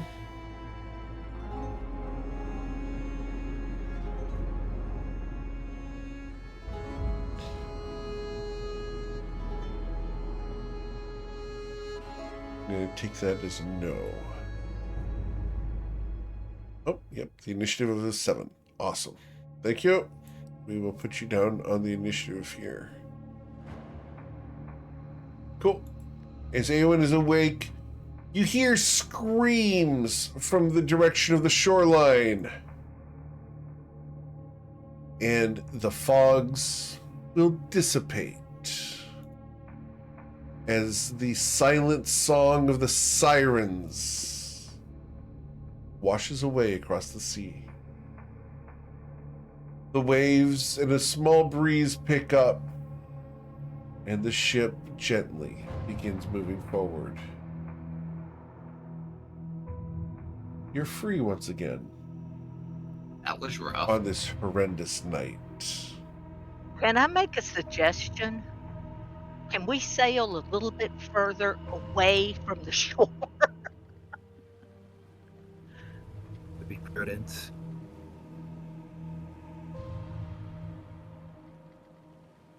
Sometimes I wonder if there are greater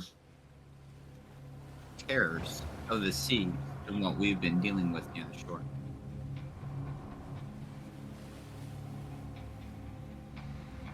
You do remember the kaiju, right? That point.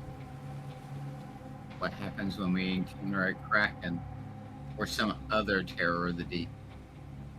Yeah, let's not.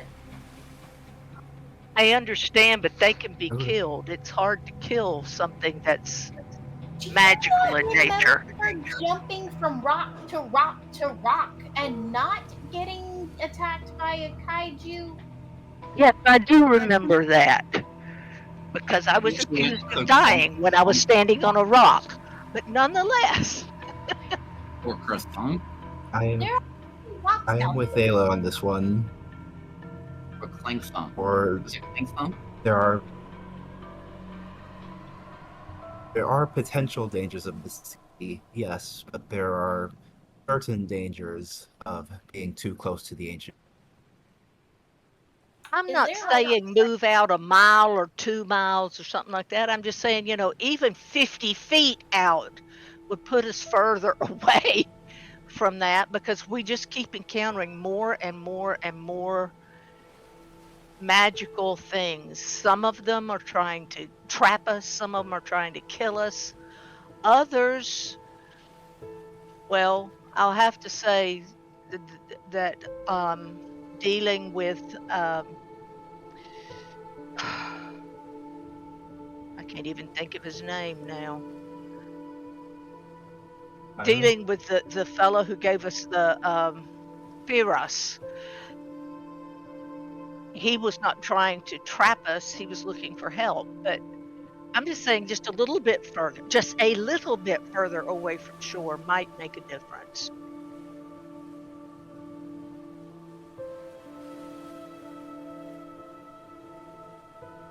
That may be true. And I'm not saying that you're wrong, and I'm not saying that we shouldn't. But what I am saying is with each one that minus this one, well, in a way, this one too, we've learned something about Bagridan. We've learned something about the waste. We've learned more than what Shu has. Learned more secrets about Shu than most people know. That being said, Do we move shoot to the other foot?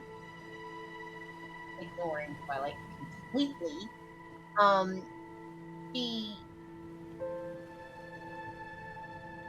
she says, Kaba thinks a little bit more, and she says that we've learned something and gotten stronger. Yes, I agree. But we've also had things that are helpful. We found out how much damage Vagridan has done. We have found out the how far people have gone and have gotten help, joined together to get rid of him. That might be something that we need to remember going forward. As they say, those who do not know their past are doomed to repeat it.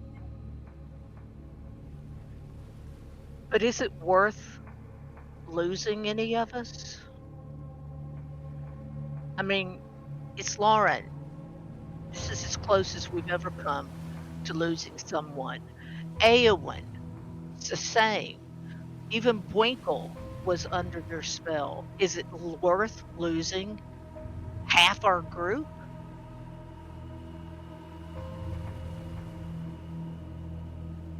I mean, the whole reason we're out this way is to sail to your island, and this is the path that we chose to come this direction. And personally, I'd rather take the known versus the unknown.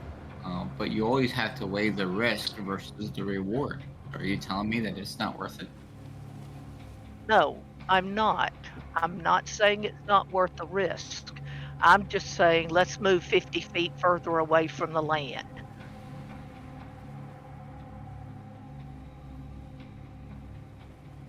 Again, I second Ayla on this.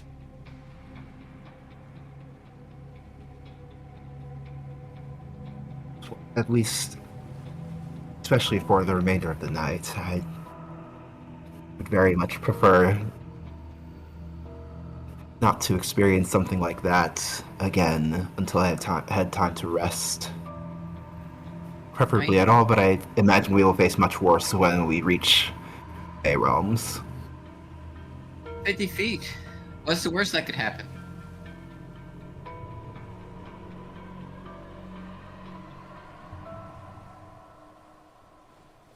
So, you guys can sail 50 feet further away from the shoreline.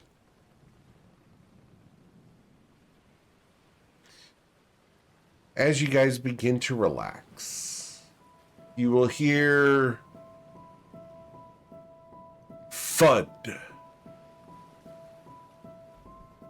The crack of a wooden gavel upon a striker.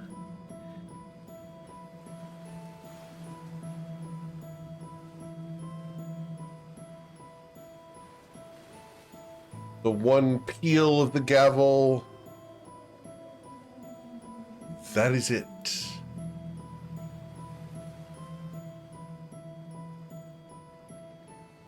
As you all are able to then bed down for the night,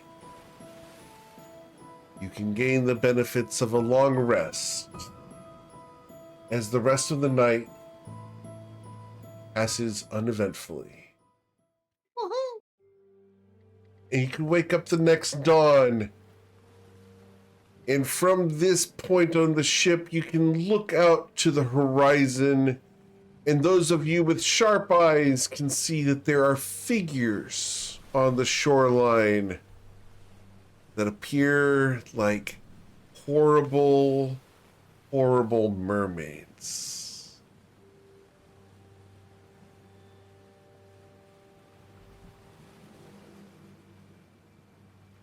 There are figures on the shoreline that appear like horrible, horrible mermaids. Got one job on this ship.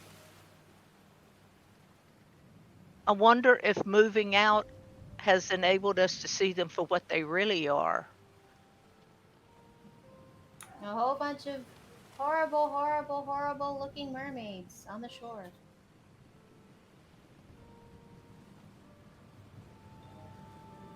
I'm going to draw my trident and just make it very clear that if they approach, that we'll meet the business end of it. Okay. The seaweed is always green in somebody else's lake. You dream about going up there, but that is a big mistake.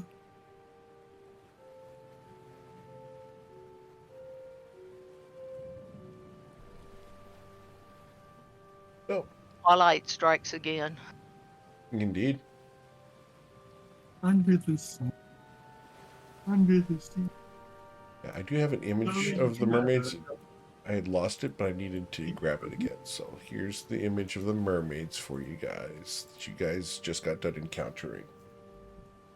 On the shore, they work all day. On the sun, they swim away. There you go. Those are the horrible mermaids and sirens that we're calling to the crew.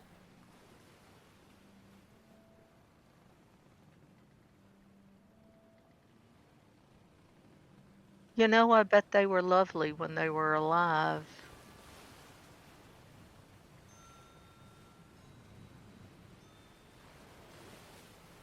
All right. So, the next morning dawns, much more cheerful, and as you guys stay further away from the shoreline once again, you've gotten your long rest. What would you do this morning? Yes, Lauren, make sure you do I would restore like to- yourself to full hit points. Already did. Good. First thing I would like to do is figure out if I can fix Eowyn's door. Okay. You do have some basic lumber supplies aboard the ship, of course. Everyone always stocks ships with at least some minor repair things. Please roll your... How would you do this? Are you going to use survival, or are you going to use intelligence? How are we going to do this?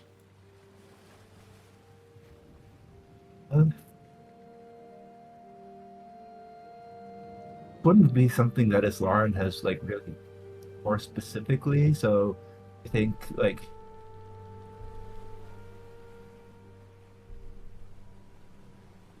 survival would be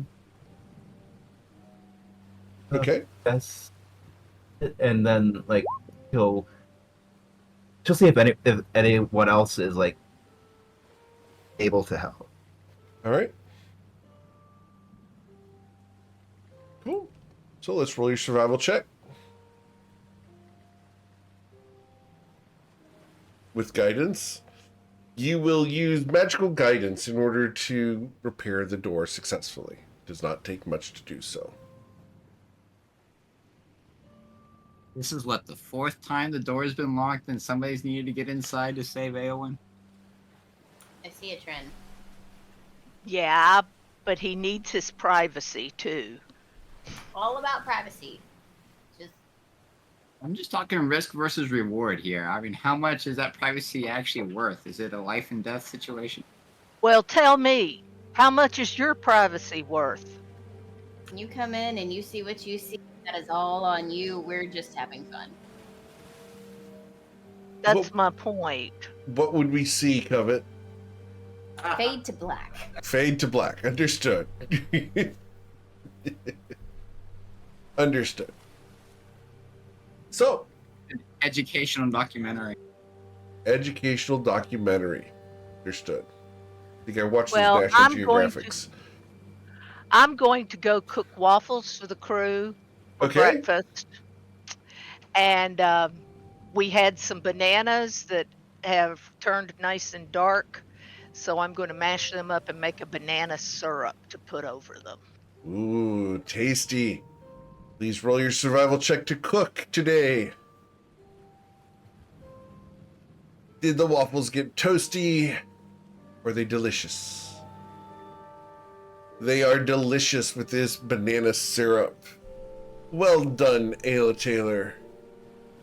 Even Winkle cannot resist these. There's Also, no Jimmy, that leftovers. was the role was for Winkle to resist them. Winkle, there are banana pancakes that Ayla has made for you and the crew.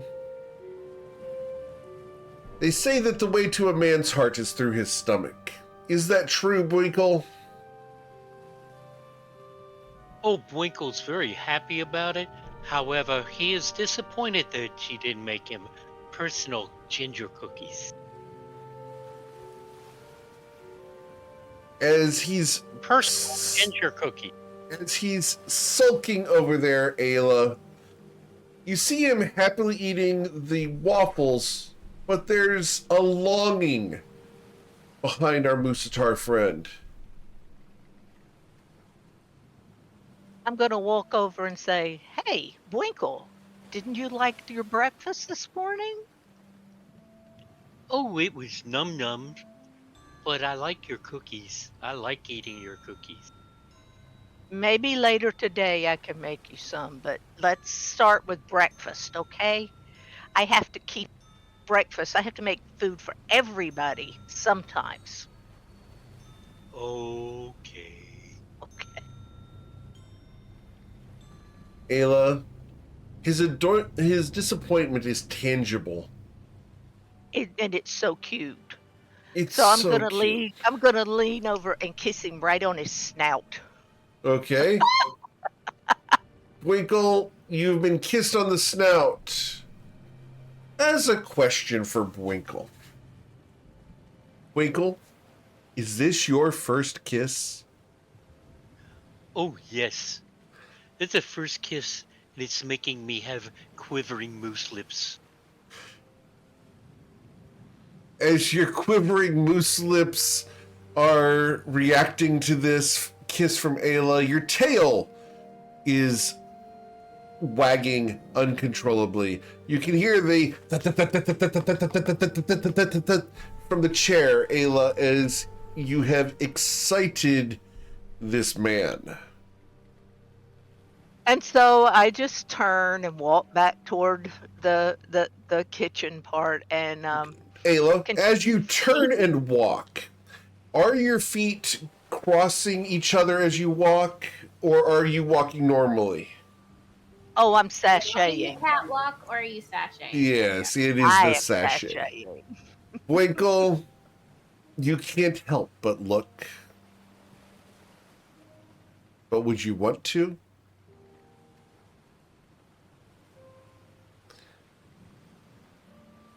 Cannot hear you. Wrong button. Oh, I couldn't stop, so I was making moosey eyes as she was walking away in as a poetry emotion. Moosey eyes with quivering moose lips and a wagging tail. We have an infatuated moose who has been charmed by Ayla Taylor's cooking. And there's nothing he can do about it. So he goes up on the deck and grabs hold of a bucket of water and pours it over himself. Winkle, you are cured for the moment until you think about how good those cookies are going to be later. Num num. Twilight will go up to Winkle and watching him dump this bucket of water over his head and go, I see that you seem to be having some trouble. I happen to have some techniques that are tried and true and actually come very recommended.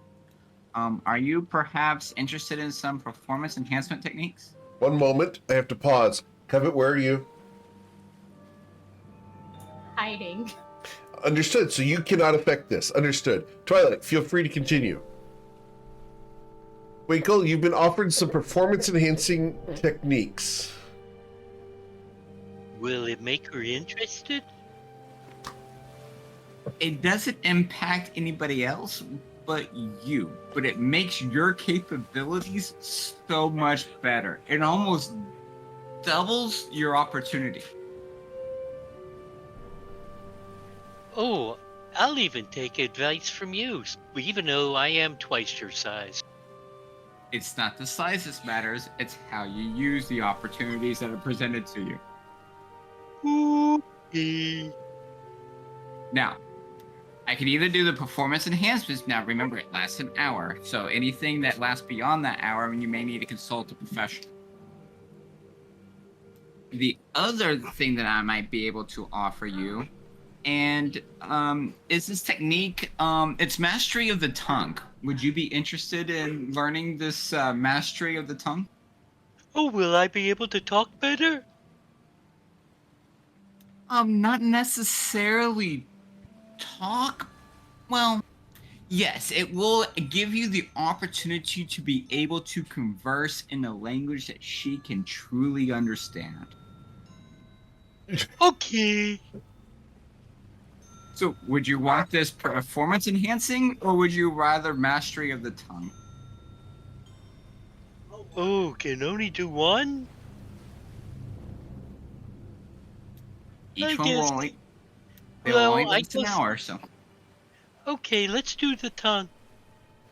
Of Maybe- course. Maybe I can teach the cookies better. It allows you to converse with a language that she understands. Oh, I only speak Minotaur and this. This gives you the opportunities all around you. Winkle, as he touches you, all of a sudden new words form in your mind.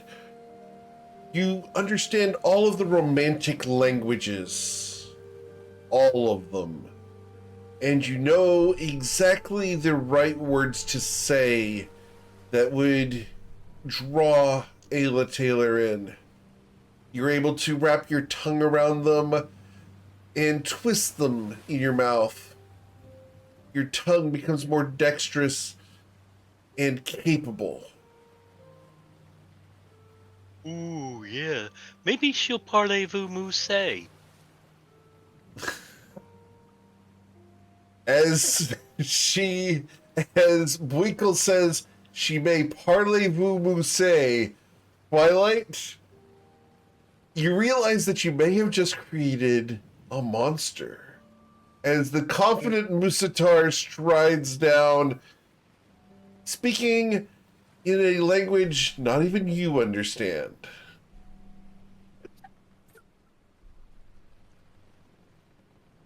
Twilight, left alone at the site of the ship, and having seen the self-confidence that Boykle is going to be approaching Ayla Taylor with, you may consider casting this upon yourself.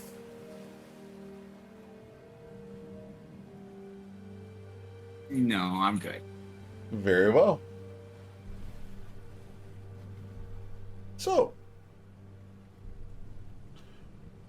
as Winkle returns below decks, I'm going to check on Aowen here in a moment. So, Aowen, tell me what you are doing in a message. But, Islarin, while Aowen is typing, what are you doing this morning?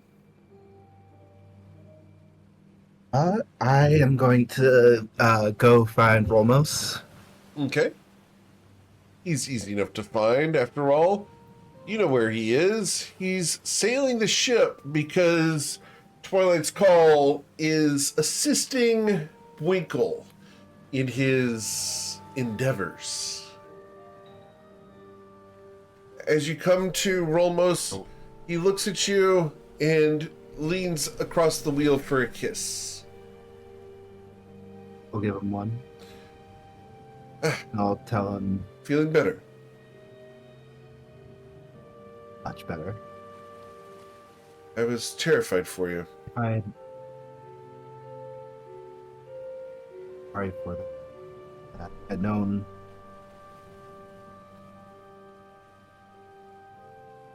that would happen. I would be careful.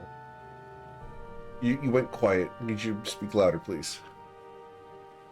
That if I had known that would happen, I would have been much more careful.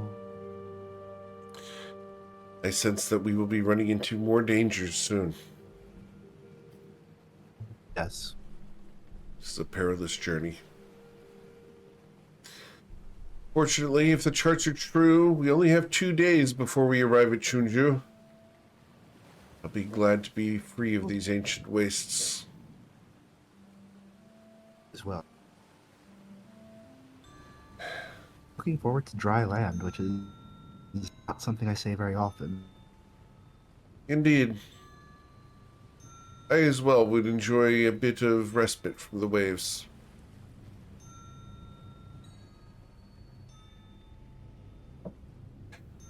What do you think of this Winkle character? He seems infatuated with our cook. I agree. And what Seems of... earnest? Indeed. I sense no ill will from him. But what do you think of Eowyn standing at the railing there? Seems pensive. Eowyn, near the rail, is still disappointed over the dream. Sitting by the railing, he's leaning his arm on it, and his head is in his hand, looking out into the sea. Eowyn is lost in his own thoughts.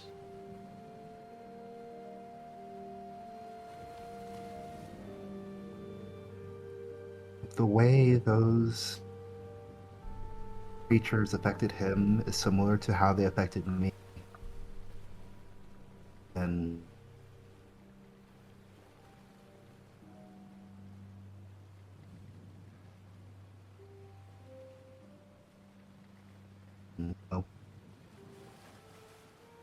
sorry. I need you to speak up again. I stopped. Okay, Sentence. understood. That was not the mic this time. Um, So, what did you see? remember how you spoke of one day we could go to an island and relax and not have to worry about all of this? Indeed. You still may. That is what I saw. One day.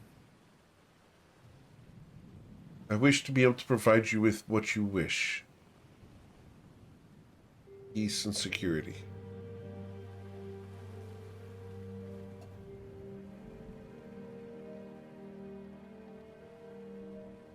Peace and security will only come once we have dealt with all that needs dealing with. Really, it is never something that sustains itself on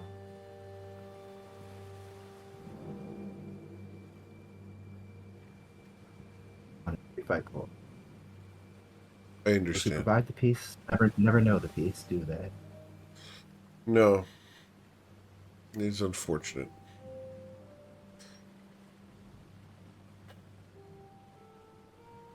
I hope that Aowen is well. Hope so too. I think that he processes his thoughts own, but that was the need to speak with someone about it. We'll see one of us out. Martin. Perhaps so. Well, what do you have on your bingo card as far as the next dangers we face? I feel like something from under the sea would be par to course. What do you believe? As long as it's not a kraken. He leans in. Why? Do you have a fear of tentacles?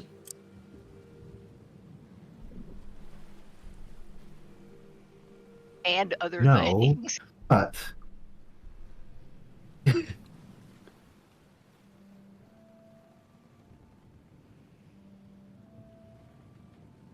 No, but what then? I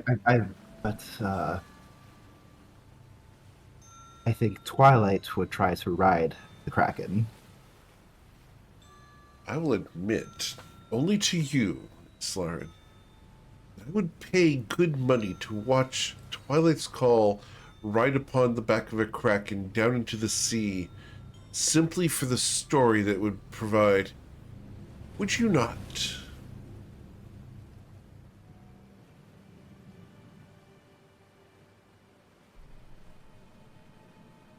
I believe that the man would do anything for a story to further his legend. That is what scares me. Why? Think of it. Such a man has a purpose to live, and to live to its fullest. His legend cannot spread without his own words. Should he die, his story would likely be forgotten in short order, save for by Covet von Sin, who does not seem to be one of these people who would braggadociously stand before a tavern and sing his praise, but rather tell it quietly to her closest friends with great pride.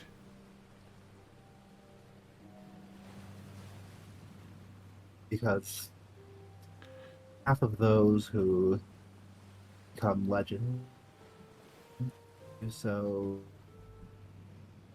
their story does not a ends in tragedy. Well, let us hope then that the story does not end in tragedy. After all, I still have much to live for. As do you. He mutters something under his breath that you didn't quite catch.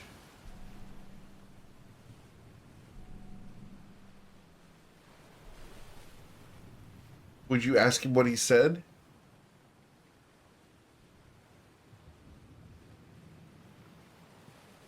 I will just quirk an eyebrow at him if he wants to elaborate. He shrugs at you. You know what I mean. Someday. When this whole journey is over. Children?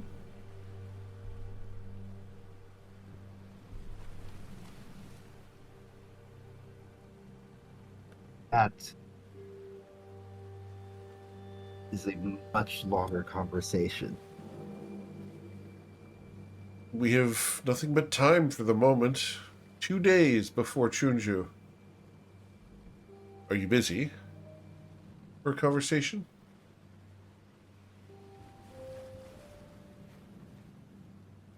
For many conversations, I would be able to have them right now. For that one, frankly, have not even given it much thought on. Well, when you... Eventually, one day, Go ahead. simply cannot. For that, at least until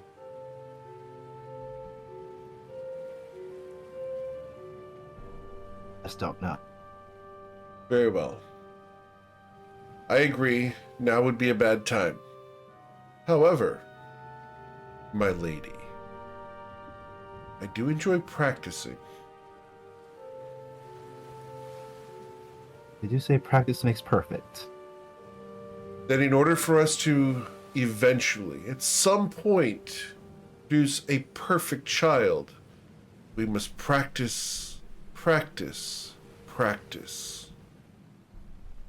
Twilight, could I get your assistance for a moment? Of course. Typically I don't offer techniques in public.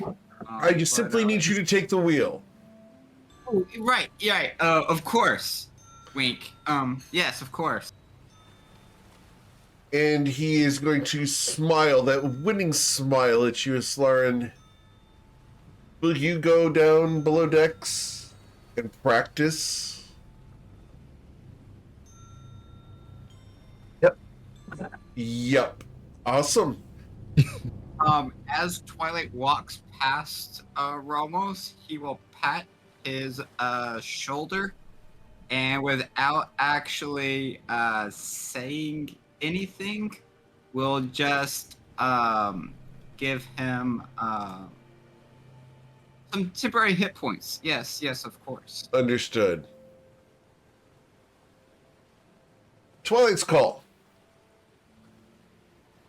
As you are sailing the ship, from time to time, the ship lurches from one side to the other. As we fade to black after Rolmos and Aslarin go into the quarters and shut the door.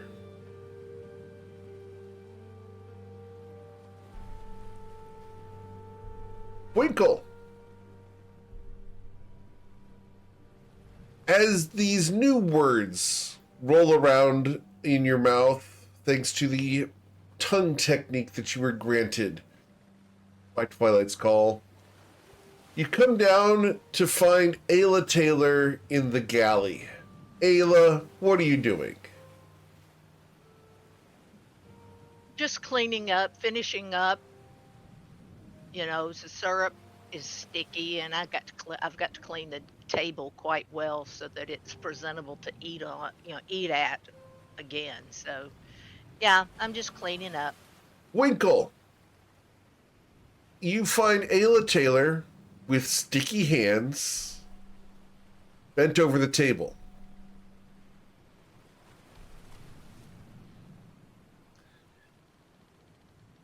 As a smart moose, I know that I have to quickest way to a woman's heart is to help her. So I start helping her clean and speaking to her in Musée and realizing she actually can speak it. Okay. And she starts speaking to me in the moose language of love. Ayla, And do you speak in Musée to Bwinkle? What I speak is Minotaur, and Do you speak in Musée to Bwinkle? It's just a dialect. Yeah, I know that dialect. Yes. As he came down from up on deck, he grabs a wet towel and begins cleaning the table for you.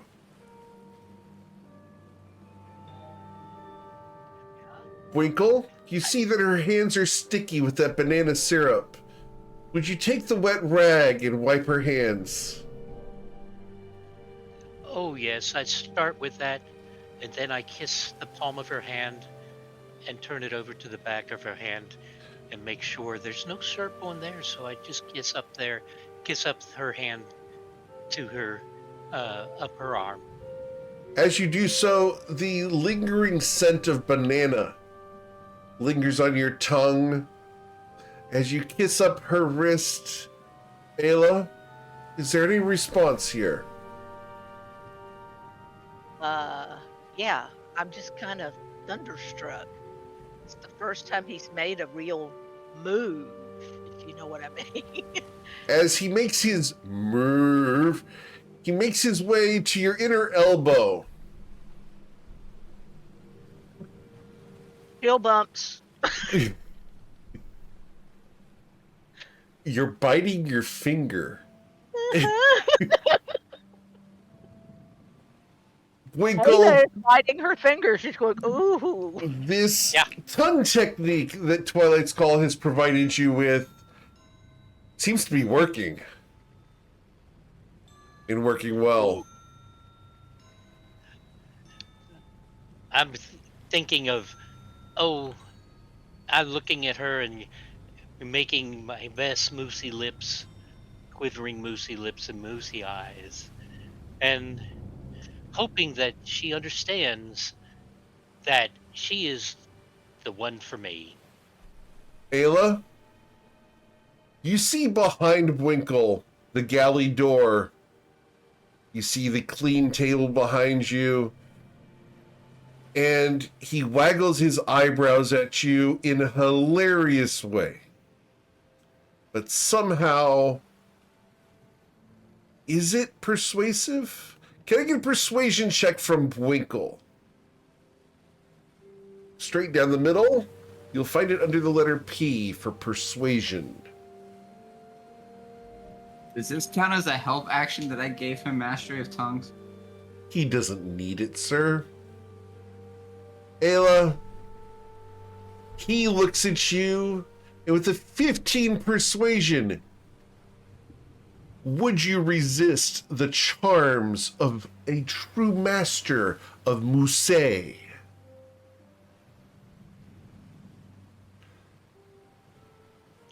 I think she'd try to fight it, but I don't think she can. Please roll your wisdom saving throw, Ayla Taylor.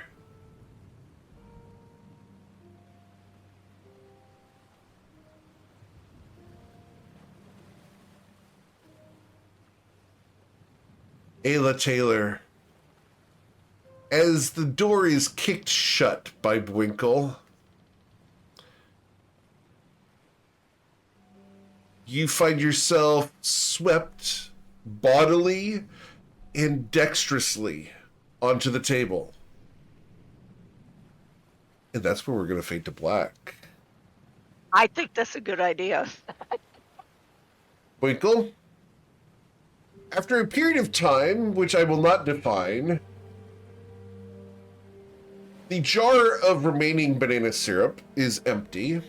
On the galley counter, your lips and fur have banana syrup all in them, and that table needs to be rewashed.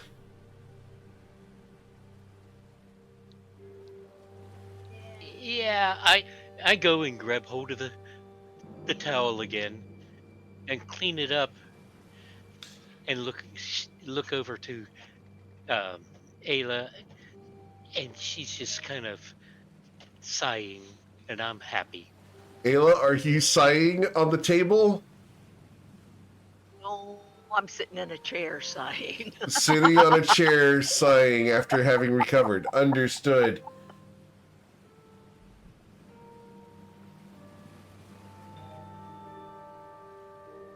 Ayla, Oh, you know that book that you started reading? Yes. Maybe you should get to volume M sooner rather than later.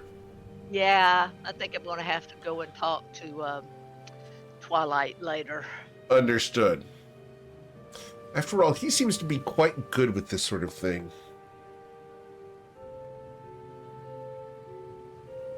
All right. Eowyn, Islarin, Covet, not Twilight.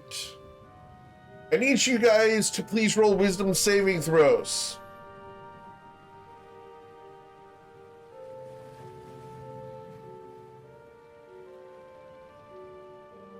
You are each able to well, not Covet. Islarin and Eowyn, you two are able to hold your lunch.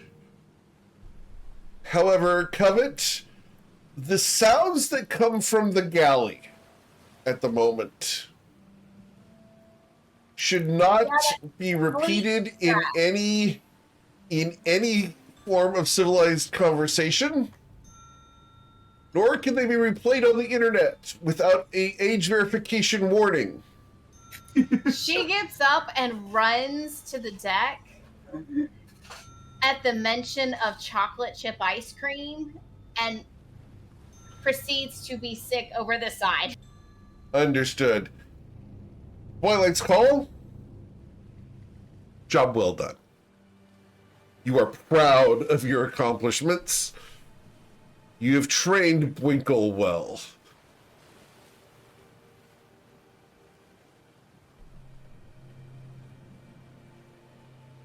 As you guys continue sailing southwards, it becomes closer to noon before the various parties have recovered and returned to the deck. Ayla's probably working on lunch and getting dressed. Was Lysol used on the countertops?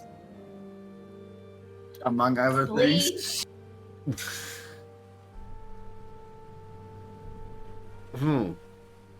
Winkle, can I get your sleight of hand check to determine how well you cleaned the table? Straight down the middle, sir, under S.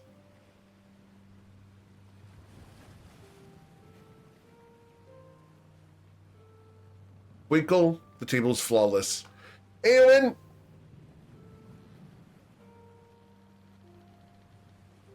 You are lonely, aren't you? There's 4 beautiful women on this ship who don't have partners. Would you approach any of them? No. Okay. They're not loyal to Geeky, they're single. There's no wedding ring, that was just a party fling.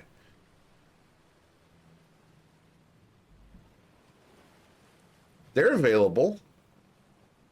It's been over a week.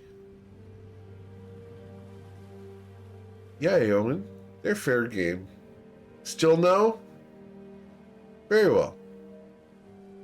Perhaps you'll find someone at the next port. You have standards, and crew people aboard a ship are beneath them. I understand. Or something along the courtesy of the House of Flowers.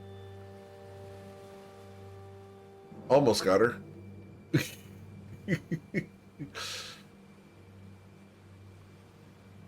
All right. Well, as it approaches noon, the sun is high overhead, and you will hear A gavel crack. Once again. Loud. A hammer striking wood. I hear a gavel crack. A hammer striking wood. Do we know One where it job comes on the from? ship. Who is there? Yes, Lord. Do you hear where it's coming from? Because it is one sharp rap, you are unable to determine the direction from which it came. So it's not the 2 minutes and 36 seconds. No, sir. But that's the second time we've heard it. It sounds like a judge's gavel. Who's judging us?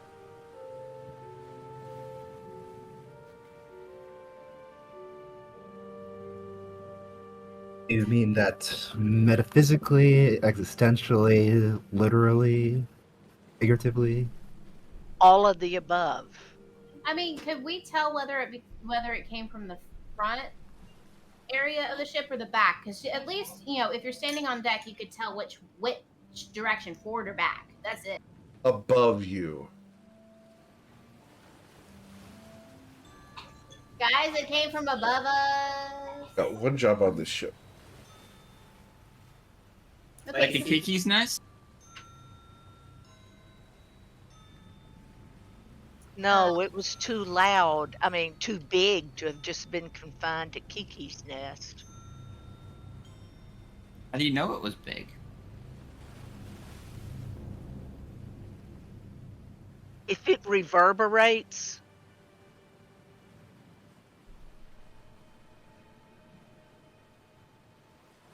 it was loud.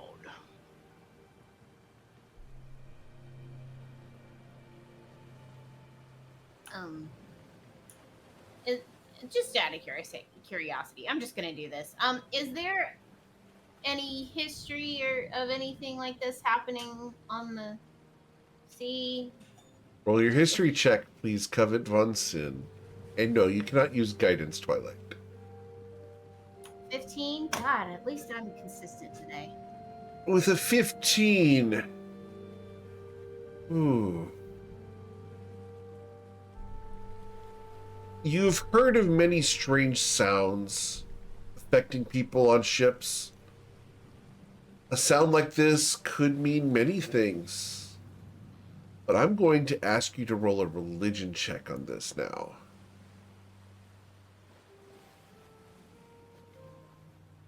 Okay, hold on. Just Due a to second. being a devotee of Imkil, the god of death. You said religion check. Yes, please. I'm waiting for it to pull up because I had to restart it. Okay.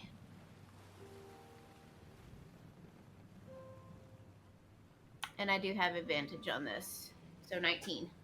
So a 19, Covet, you've heard tales of the judge of the dead.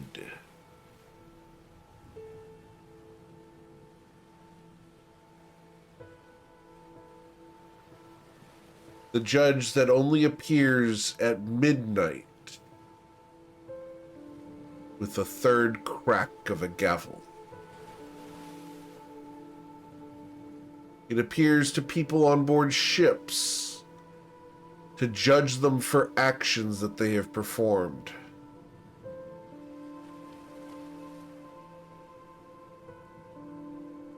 The question becomes, Covet Von Sin, what does the judge have to do with the people aboard this ship?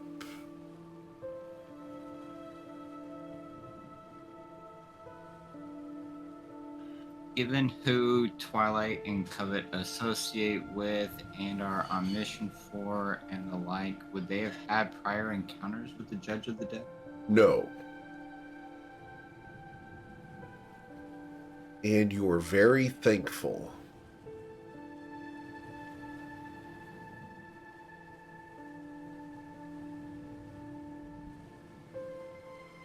The judge is rumored to be fair, but difficult to convince.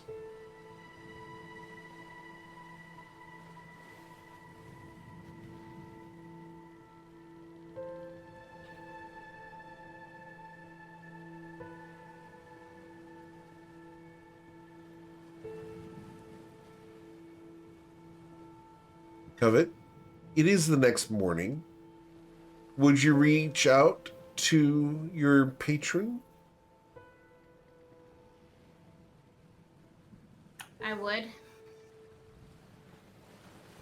I would do that in the privacy of my berth, though. Okay. Where Twilight, after Twilight has left, as per our contract. All right. So, as you reach out to contact Leslie. Hello, Covet. You have a moment to breathe. How can I help you? Well, I'm glad you have a moment to breathe. The rest are currently engaged in a meeting. It's quite interesting to see so many various opinions going on. Well, with so many leaders in one location, is it surprising? No, but it's delightful to see how some of the people of the consortium have grown over the years. Have you met that Bryn Gemflower yet? No, I have not. He's enigmatic and wise. I find him intriguing. I may have to have dinner with him at some point.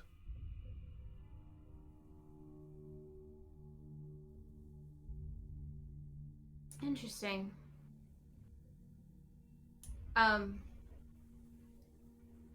When you do have the assault on Sigeos's island and its Yes, forces, we would like to join.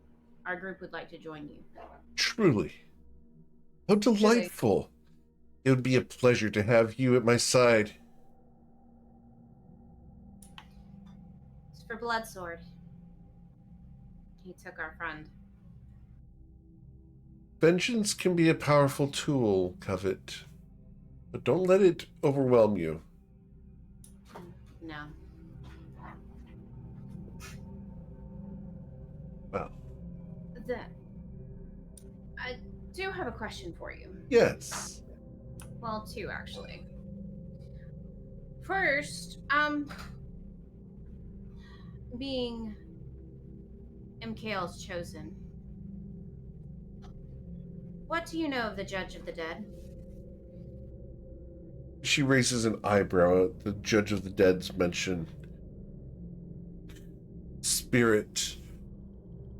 A tool of MKL's might. Forged by MKL himself in order to provide peace to the departed. A creature whose sole purpose is to resolve things that are unresolved from the complainants that are the dead, the victims who have died and moved on and have no one to represent them in life. Why? I have heard 2 gavel strikes. Oh dear. Then you have 2 options. Before midnight, you either need to make your way ashore, as the judge only approaches people aboard ships, as far as I'm aware, or face the judgment of whatever individual is complaining against someone aboard your ship.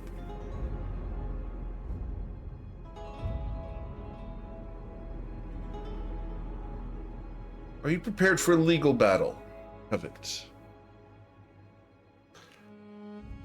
A legal battle for which you may have no evidence.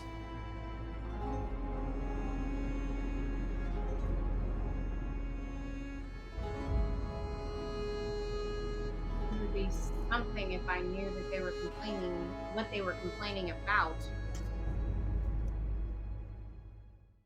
But that cannot always be. True.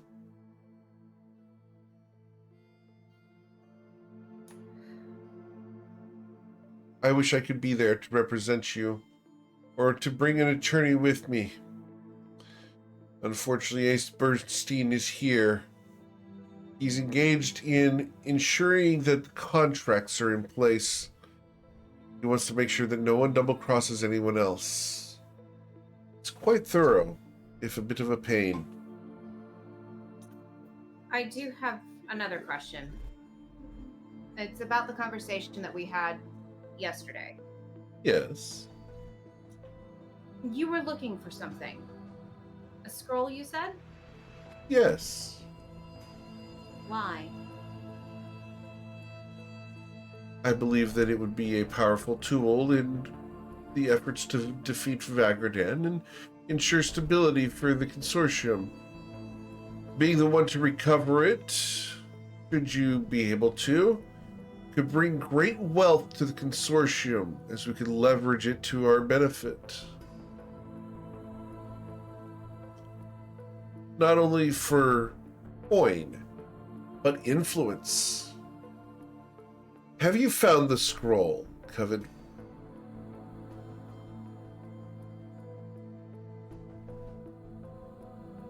I have found a scroll. Truly? I do not know if it is the scroll in which you seek, though. Excuse me. How delightful. Well, does it bear the seals of several great houses?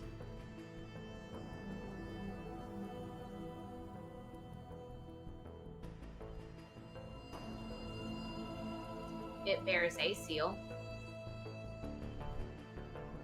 Describe it, please. A seal of many seals. Covet, keep that safe. Protect it. For it is, next to your husband, the greatest treasure that you have found.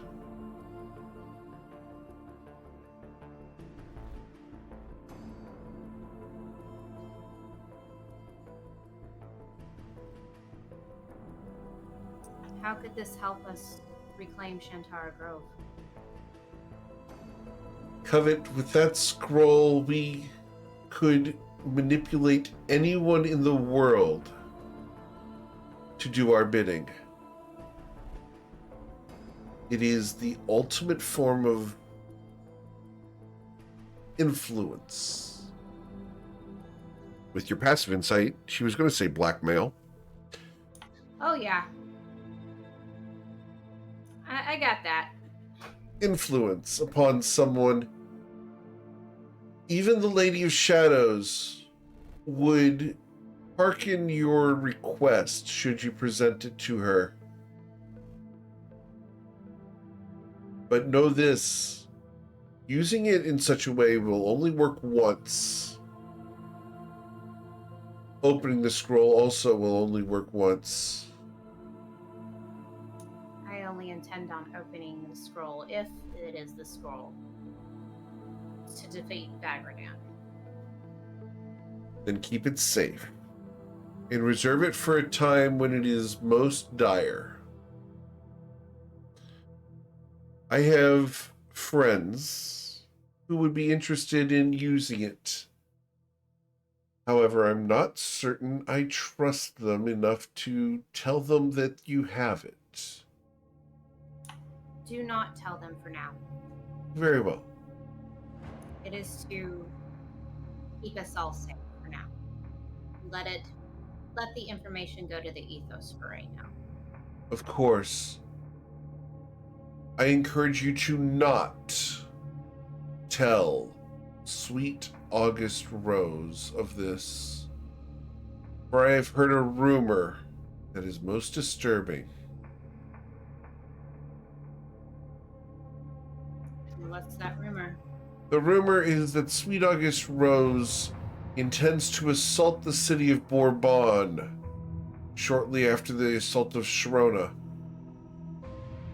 That she seeks to upend the leadership there and supplant the Cervantes family with her own and allow the House of Flowers to gain control over the city, bending the entire city of Bourbon to their will and gaining a foothold in Reston that would act as an arm of Ivrix.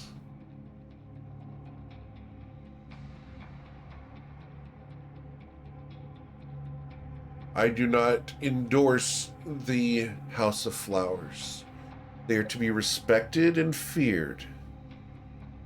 We work around them, occasionally with them, but we do not work for them. They are a competitor and an influencer that manipulates people in ways that we do not appreciate. So be cautious should you be engaged in any encounters with the House of Flowers. Am I understood? Understood. The fact that I probably have their powerful green powder, definite green sleeping powder, does not bode well for me there. I would not worry about that, but use it as a surprise should you ever encounter them. It would be delicious irony for them to be felled by their own weapon, don't you think? Agreed. Well, I have a few rituals to perform before the assault begins. One of which would be to summon you here, along with a variety of other heroes from around Toivoa. When I call, be ready. Of course. Because when I call, it will only be once we have passed the hurricane and are beginning the assault upon Srona.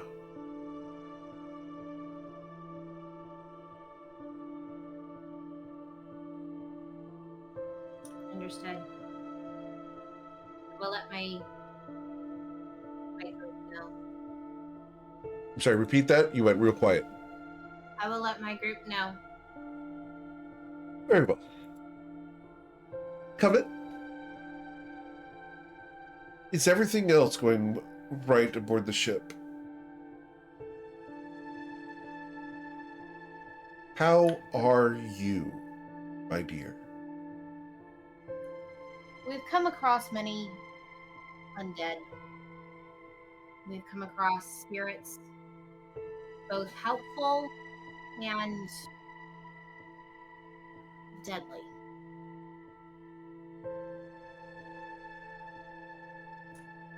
That's to be Some- expected. Some, their power is immense. And I question if I'm ever powerful enough to stop. Others I feel useless, that I can't help a thing. And others I control a battlefield. I know that I am worthy in MKL's sight, and as well as yours, given the fact that you've given me these weapons. But there are times that I wonder if I'm not. Covet, we all have self-doubt. We all do. Eventually, you will learn that you are capable, that you can do things. I have my faith in you. Your husband has faith in you. Your crew has faith in you. The consortium has entrusted you with the tasks at hand. You have the support of Zutono Sherez. There is always something you can do, Covet. Don't sell yourself short. Be creative and use your mind. It is your greatest asset.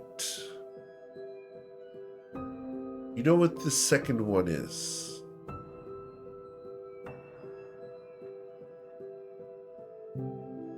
Your husband knows. I don't think sex is what he's talking about. Covet, you are a beautiful woman.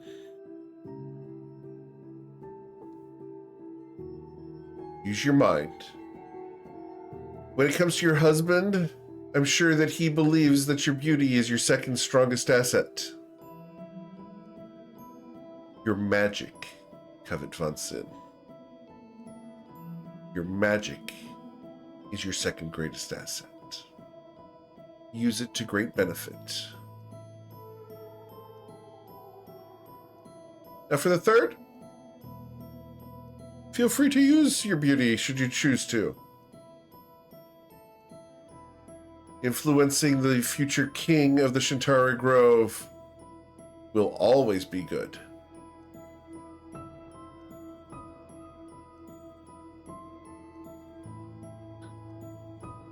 Is that what he is officially? Is that not what he wants to be? Is that not your goal, Covet? It is to reclaim his birthright. It's just interesting hearing that word out loud from others' lips. You want to be a queen, Covet.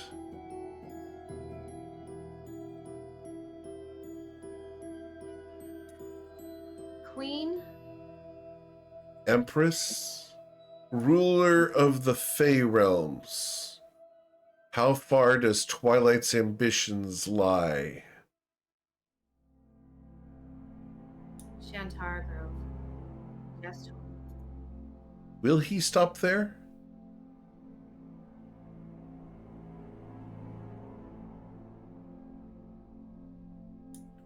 for now, that is the goal. I hope it remains so. Because, Covet, we both know that power corrupts. That absolute power corrupts absolutely. Do not let your husband fall into the temptation of absolute power, lest you lose him to his desire for power, and you become a loyal wife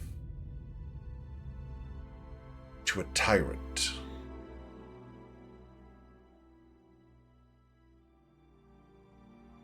That will not happen.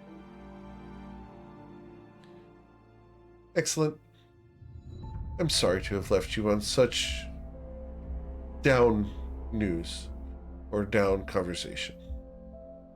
No. I do enjoy our talks. And it's things I need to hear. So I will take these words and ponder them for a time. Very That well. being said, I must let Twilight know about the Judge of the Dead. Of course, let Lauren know and the rest of the group, and potentially prepare for a legal battle or battle with the undead. Understood. Be ready, Covet, for I will be summoning you shortly. Be well. Be safe. That I will not do. Safe enough.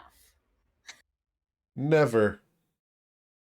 Covet, you know me. Do you think I will ever be a safe person? He chuckles and smiles and says, not within an inch of my life. She leans in. Covet, I have never been safe.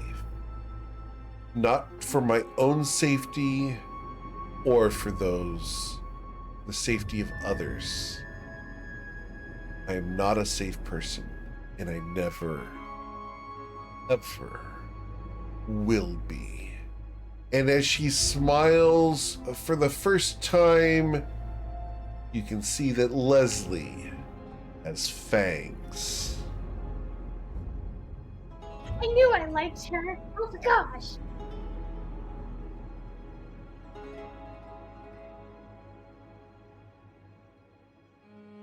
Evan runs in with an insight check. Leslie, you don't need to roll it. Leslie has some part vampire.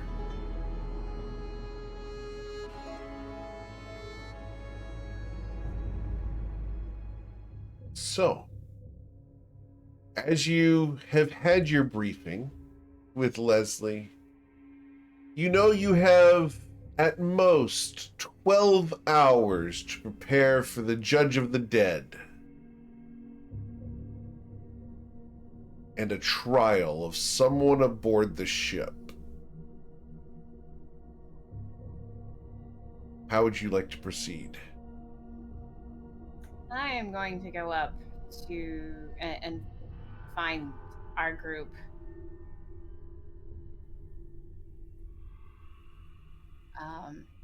Particularly Islar and Twilight, just because they are the ones that I feel closest to, but at the same time, very much here, letting the whole group know to prepare, letting them know about the Judge of the Dead and which way we need to go. Do we go to the shore or do we vet our grievances?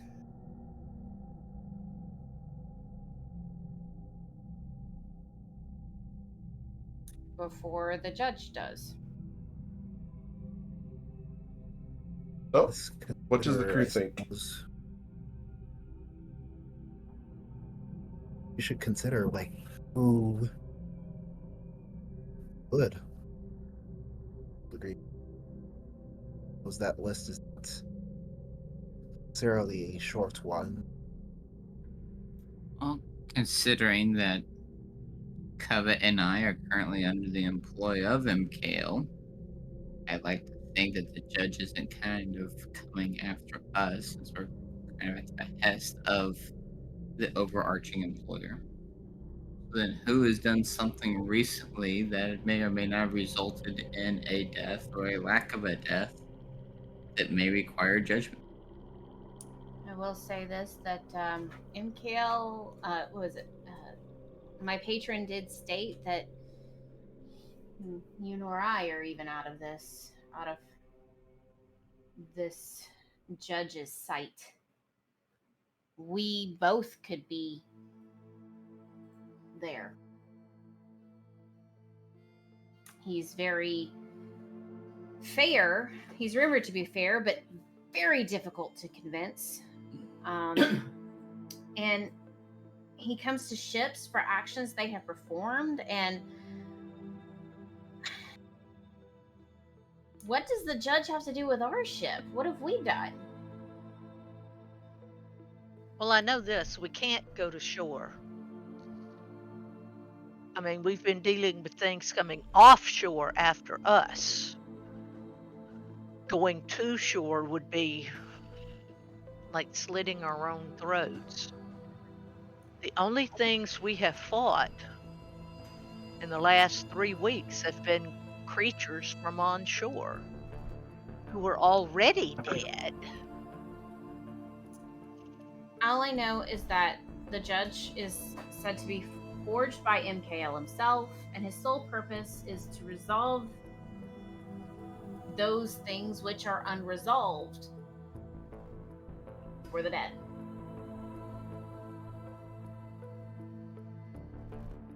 Wouldn't happen to be about the letters from the House of Flowers, does it? I hope not.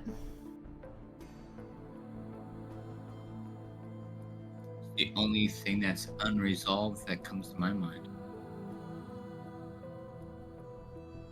What bothers me is that it could be something we don't know about. I don't like that. And it's a legal battle based on what my patron has stated. She'd send Ace Bernstein to help us if she could, but she can't. What are the consequences if one is judged against? That was not stated. But PM, what would she know about that based on what she knows of him already? Based off of the information that you've been provided already and that you gathered, the Right. judgment could be as severe as instant death, or as light as no effect whatsoever should you be ruled in favor of. Potentially even a blessing. Depends on the court case. But there have been rumors that entire ships have disappeared from existence after the judgment of the judge. This is, and she explains this to the group, and she's like, it almost seems like we're biding our time.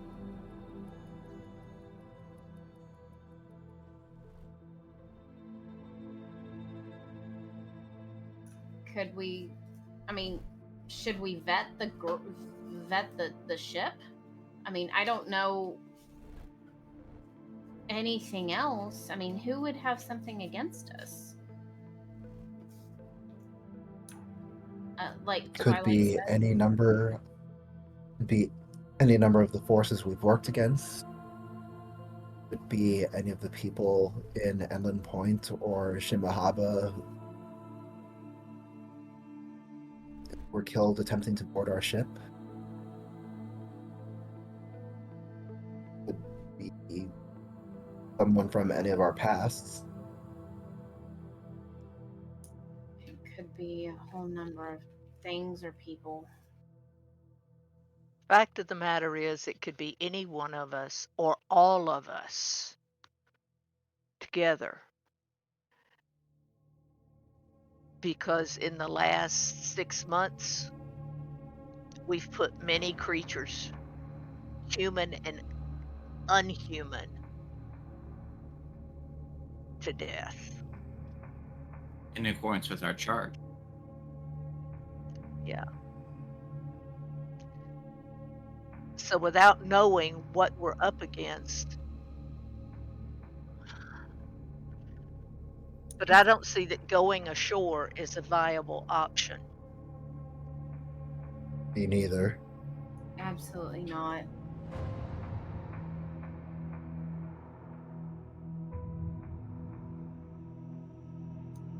So, when the judge comes, then we face him together. I mean, I haven't heard a bell yet, so we don't know for whom the bell tolls. Therefore, never send to know for whom the bell tolls. He is supposed to show up at midnight. Tennessee just scored before halftime, so it's 24-17, Tennessee over Vandy. Okay.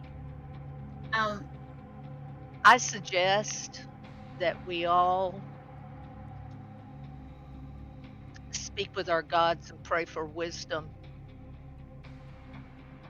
and the blessings of our gods, because we're going to need to have our heads about us and our wits about us to be able to think clearly and logically with this judge.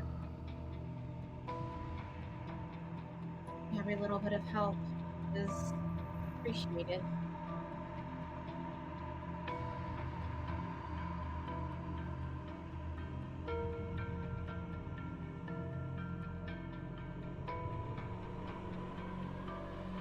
All right.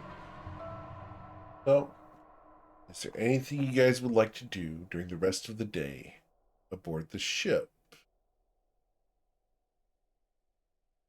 As you wait with anticipation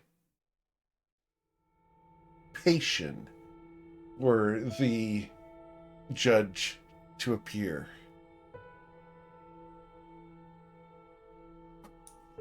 I would definitely like to go and just say a prayer to MKL. I'm going to my cabin and I will commune with my God. Okay. So, can I get a religion check, Ayla? I also need a perception check before we get to the religion. Let's do perception first.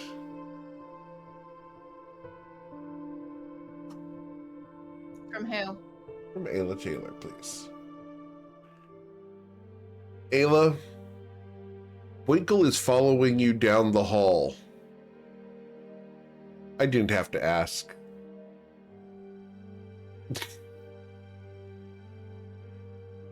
Would you close the door on him?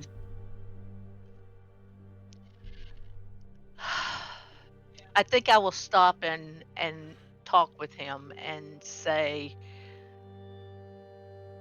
Winkle, you know I'm a cleric and I need some time to commune with my God before this judge of death comes along. You are welcome to come in and commune with your God or whatever, but I need peace and quiet in order to do this. It's up to you. Winkle, after what you guys did earlier, the fact that she's telling you that she's a cleric,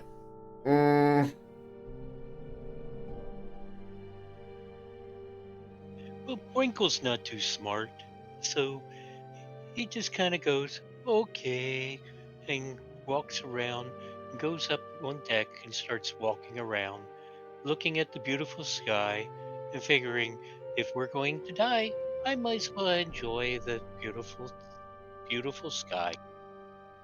okay. So, Ayla, you are left alone to your prayers. So now let's do that religion check.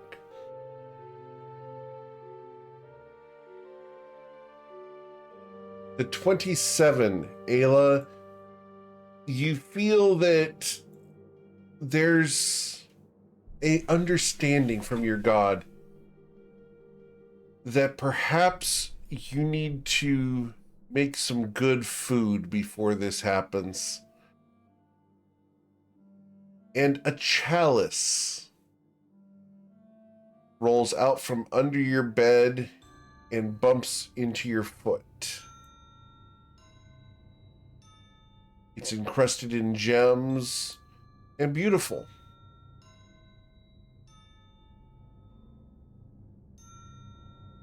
Do you pick it up? Hey, there's a beautiful chalice that just rolled out from under my bed.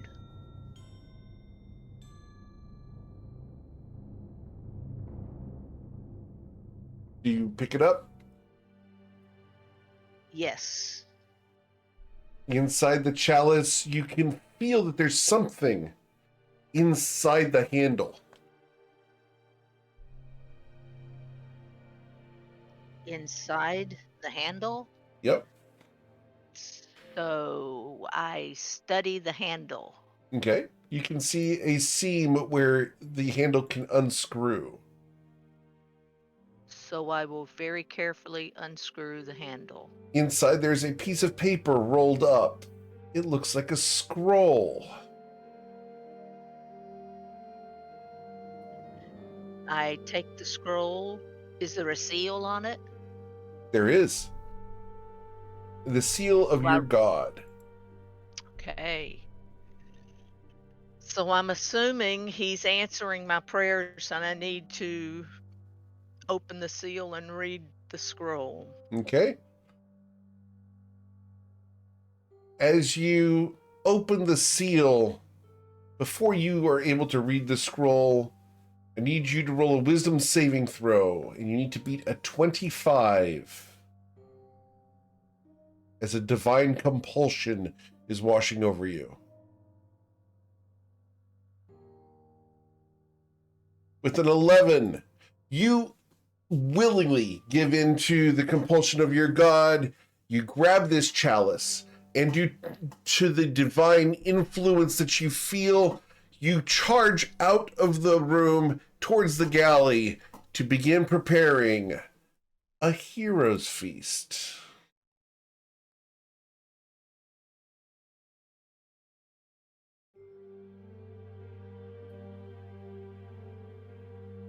A hero's feast. In preparation for tonight. Okay. So, as you guys hear the slam of Ayla's door opening, she runs down the ship towards the galley to begin cooking tonight's meal, carrying this bejeweled chalice. The day is anticipatory.